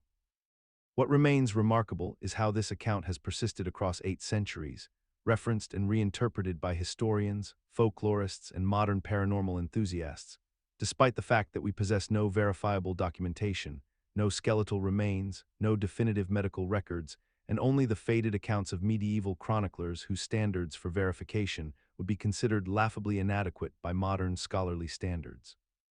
In the small village of Milton Bridge near Dumbarton, Scotland, there stands an unremarkable stone bridge built in 1859 that has become the site of one of the most bizarre and unsettling animal phenomena ever documented in the modern world. Since the 1950s, dozens of dogs have inexplicably jumped from the bridge to the ravine below, a distance of approximately 50 feet onto rocky terrain that has resulted in numerous deaths and serious injuries. Yet the animals seem drawn to this location with an almost hypnotic compulsion that defies conventional explanation. The phenomenon became particularly pronounced in August of 1994 when a local man named Kevin Moy witnessed his own dog jump from the bridge while appearing to be in a trance-like state. And this incident sparked widespread investigation into what might be causing such aberrant behavior in these otherwise normal household pets. What makes this mystery particularly unsettling is that the dogs often jump without warning, sometimes immediately upon reaching a specific point on the bridge, and they seem to behave entirely normally before and after the incident until that crucial moment when they suddenly leap over the railings with no apparent hesitation or fear. Researchers and animal behaviorists have proposed numerous theories to explain this phenomenon, including the possibility that some unknown scent triggers a predatory response in the animals, perhaps related to rodents or other creatures living beneath the bridge that possess a particularly potent or unusual odor that overwhelms the dog's rational decision-making processes. Some have suggested that the bridge's construction itself, with its unusual angles and the specific way sound echoes through the ravine, might create an acoustic environment that disorients dogs and causes them to panic, leading to the fatal jumps. Though this explanation struggles to account for the precision with which dogs seem to target the same sections of the bridge or the apparent deliberateness of their actions.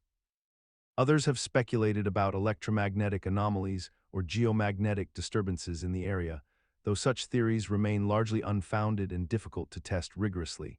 Yet they persist because conventional explanations seem equally inadequate when confronted with the sheer weight of anecdotal evidence.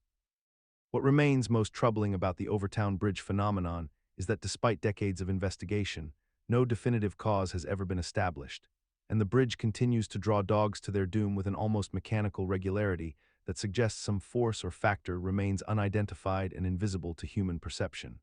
While we continue to treat it as an anomalous oddity rather than a serious scientific puzzle worthy of substantial research and resources. Deep in the Upper Peninsula of Michigan, along an old railroad corridor that cuts through dense forest near the small town of Paulding, there exists a phenomenon that has captivated witnesses and researchers for more than a century. A mysterious light that appears in the darkness and performs movements that seem to defy conventional explanation. The light typically manifests as a glowing orb that hovers above the railroad tracks in the distance, appearing as a distant lantern or headlight, yet when observers attempt to approach it or measure its distance, the light behaves in ways that suggest it possesses intelligence or operates according to principles we do not yet understand. The phenomenon has been documented by thousands of visitors who have journeyed to Paulding specifically to witness the unexplained glow,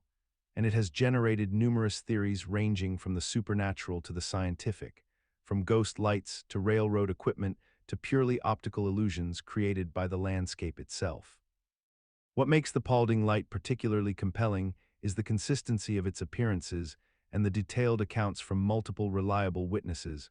all describing remarkably similar experiences across generations, all reporting the same inexplicable characteristics that resist simple categorization. The most prevalent scientific explanation for the Paulding light involves something called the Fata Morgana effect, a type of mirage created when light passes through layers of air with different temperatures and densities, bending and distorting in ways that can produce the illusion of distant objects or lights that appear to move and shift mysteriously. Additionally, researchers have proposed that reflections from vehicle headlights on nearby roads could be refracted through the misty forest air, creating an apparition that seems more supernatural than it truly is. Combined with the psychological tendency of human observers to interpret ambiguous visual stimuli as meaningful patterns and movements rather than random natural phenomena. The railroad history of the location has also fed theories about ghostly apparitions of old railway workers or accidents long forgotten, though these explanations require us to accept paranormal phenomena without physical evidence, remaining in the realm of folklore rather than demonstrable fact. The human mind, when confronted with uncertainty and strangeness in darkness, naturally seeks patterns and meaning, projecting agency and intention onto natural optical phenomena that have far more mundane explanations. In the remote desert region near the small town of Marfa, Texas, situated in the vast expanse of the Chihuahuan Desert approximately 9 miles east of the town itself, there exists a phenomenon that has captivated observers for over a century and a half. These mysterious lights, known colloquially as the Marfa Lights or the Marfa Mystery Lights, appear without warning in the night sky above the desert landscape, manifesting as glowing orbs that move with apparent intelligence and purpose, defying conventional explanations rooted in the laws of physics and atmospheric science. Witnesses describe these luminous entities as varying in color, ranging from white to yellow to reddish hues, and they move with such velocity and precision that they seem to suggest intentional control rather than random natural phenomena. The lights have been documented by countless reliable observers, including ranchers, travelers, law enforcement officers, and scientists who have established viewing platforms specifically designed to track and study these occurrences. Yet despite decades of investigation, no definitive explanation has emerged that satisfies all available evidence. The phenomenon first gained widespread attention in the 1880s when settlers began documenting their sightings, and since that time, the lights have continued to appear with surprising regularity, attracting researchers and curious visitors from across the world. Several scientific hypotheses have been proposed to account for the Marfa lights, including the refraction of distant automobile headlights bouncing off atmospheric layers, the natural luminescence produced by mineral deposits in the desert soil, ball lightning generated during specific meteorological conditions, and the spontaneous combustion of naturally occurring gases in the region. These explanations, while grounded in legitimate scientific principles, fail to account for numerous observations where the lights have appeared in locations where no vehicles could possibly travel, have moved in patterns that contradict the behavior of refracted light, and have demonstrated a responsiveness to witnesses that suggests some form of awareness. Yet despite the inadequacy of these conventional theories, the scientific community continues to present them as viable explanations, and the public gradually accepts these answers as sufficient, moving beyond the mystery into a state of normalized acceptance where the inexplicable becomes mundane and the unknown becomes merely unsolved rather than truly mysterious. The Marfa lights persist in their enigmatic dance across the Texas desert, continuing to defy easy categorization and comprehensive understanding, while observers simply return home after witnessing them, filing away another sighting in the growing archive of unexplained events that humanity seems content to leave unresolved. Along the Mekong River in northeastern Thailand, particularly near the town of Nong Khai, there occurs each year a phenomenon that has captivated observers for generations, an event known locally as the Naga fireballs or Bung Phai Phai Anak, which translates to the firing of the serpent deity. During the Buddhist festival of Ok Phansa, which marks the end of the Buddhist Lent period typically occurring in October, witnesses report seeing balls of reddish light rising mysteriously from the depths of the river and ascending into the night sky before vanishing completely. These luminescent orbs have been documented for centuries in local folklore and oral traditions, with accounts suggesting they emerge in clusters, sometimes dozens appearing within minutes, moving upward at varying speeds and trajectories before disappearing without any obvious source or explanation. The phenomenon occurs consistently enough that it has become a celebrated cultural event, attracting thousands of tourists and locals who gather along the riverbanks with cameras and eager anticipation, all hoping to witness these mysterious lights emerging from the water below. The local legend attributes these fireballs to a mythical serpent deity called the Naga that supposedly inhabits the depths of the Mekong River, and according to traditional beliefs, the creature fires these lights during the festival period as a form of celebration or spiritual expression, a narrative that has become deeply woven into the cultural and spiritual identity of the region. Scientists and skeptics have proposed numerous rational explanations for the phenomenon, including the spontaneous combustion of phosphine and methane gases rising from the riverbed and igniting when exposed to oxygen in the atmosphere, a process that could theoretically create luminescent balls of flame that behave similarly to what witnesses describe. Additionally, some researchers have suggested that the fireballs might be the result of bioluminescent organisms, underwater seismic activity releasing combustible gases, or even the residual effects of military ordnance from past conflicts in the region that somehow continues to produce reactive chemical reactions decades later. Despite these rational scientific theories and explanations, the phenomenon persists in popular consciousness as something distinctly magical and unexplained, and the cultural narrative surrounding the Naga fireballs has not been diminished by scientific rationalization, suggesting that the appeal of mystery and the power of collective belief can sustain wonder even when plausible explanations exist and are available to the public. Deep within the remote outback regions of northwestern Australia, particularly near the small town of Dawson in Queensland, there exists a phenomenon that has captivated witnesses and researchers for well over a century, a mysterious display of luminescent orbs that dance across the darkened landscape with apparent intelligence and purpose, appearing to investigators and travelers as self-propelled spheres of light that move with uncanny precision through the night sky. These lights, known colloquially as the Min lights, have been documented with such consistency and specificity across generations of observers that they have transcended the realm of mere folklore to become one of Australia's most persistent and credible unexplained aerial phenomena, attracting serious scientific inquiry and rational examination despite their profoundly strange and inexplicable nature. The sightings follow a distinct pattern where witnesses report observing brilliant glowing orbs, typically yellowish or white in coloration, emerging from the darkness at considerable distances before moving laterally across the landscape with movements that suggest deliberate navigation rather than natural atmospheric drift, sometimes appearing to follow vehicles along remote highways, maintaining consistent distances as if deliberately maintaining observation of the travelers below.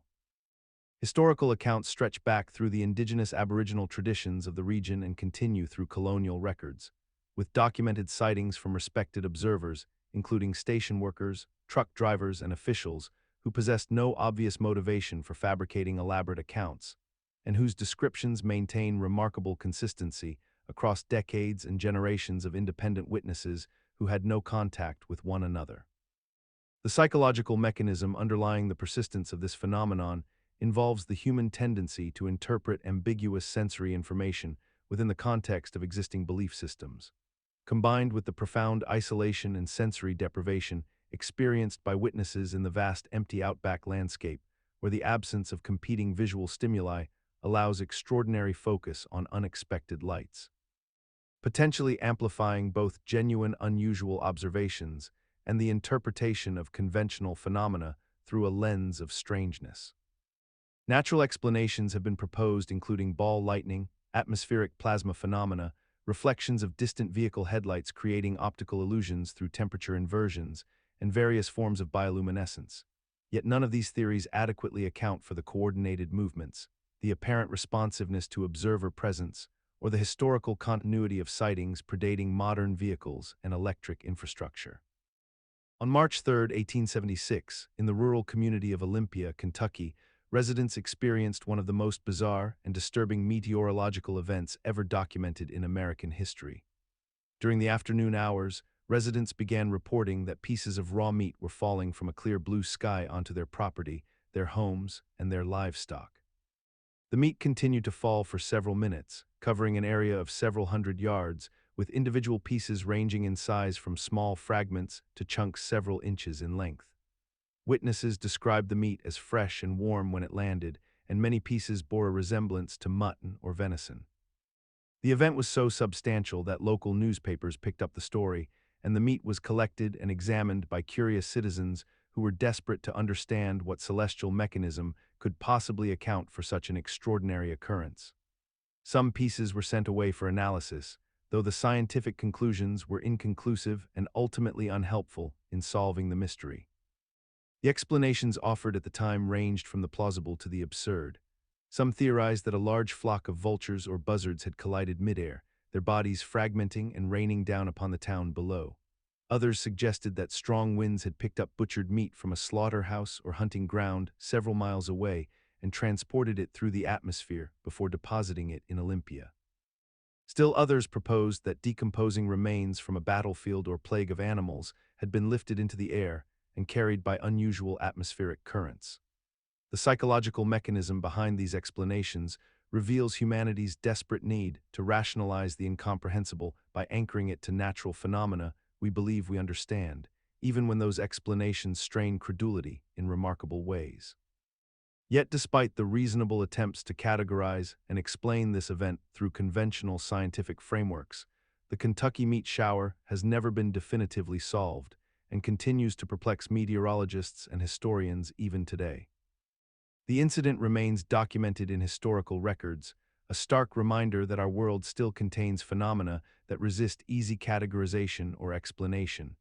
and that sometimes the most disturbing mysteries are those that occurred in broad daylight before multiple witnesses, making them impossible to dismiss as hallucination or folklore. What makes the Kentucky meat shower particularly vexing is that it occurred during an era of rapid scientific advancement, when such phenomena should have been more easily explained rather than less, yet the mystery only deepened with scrutiny.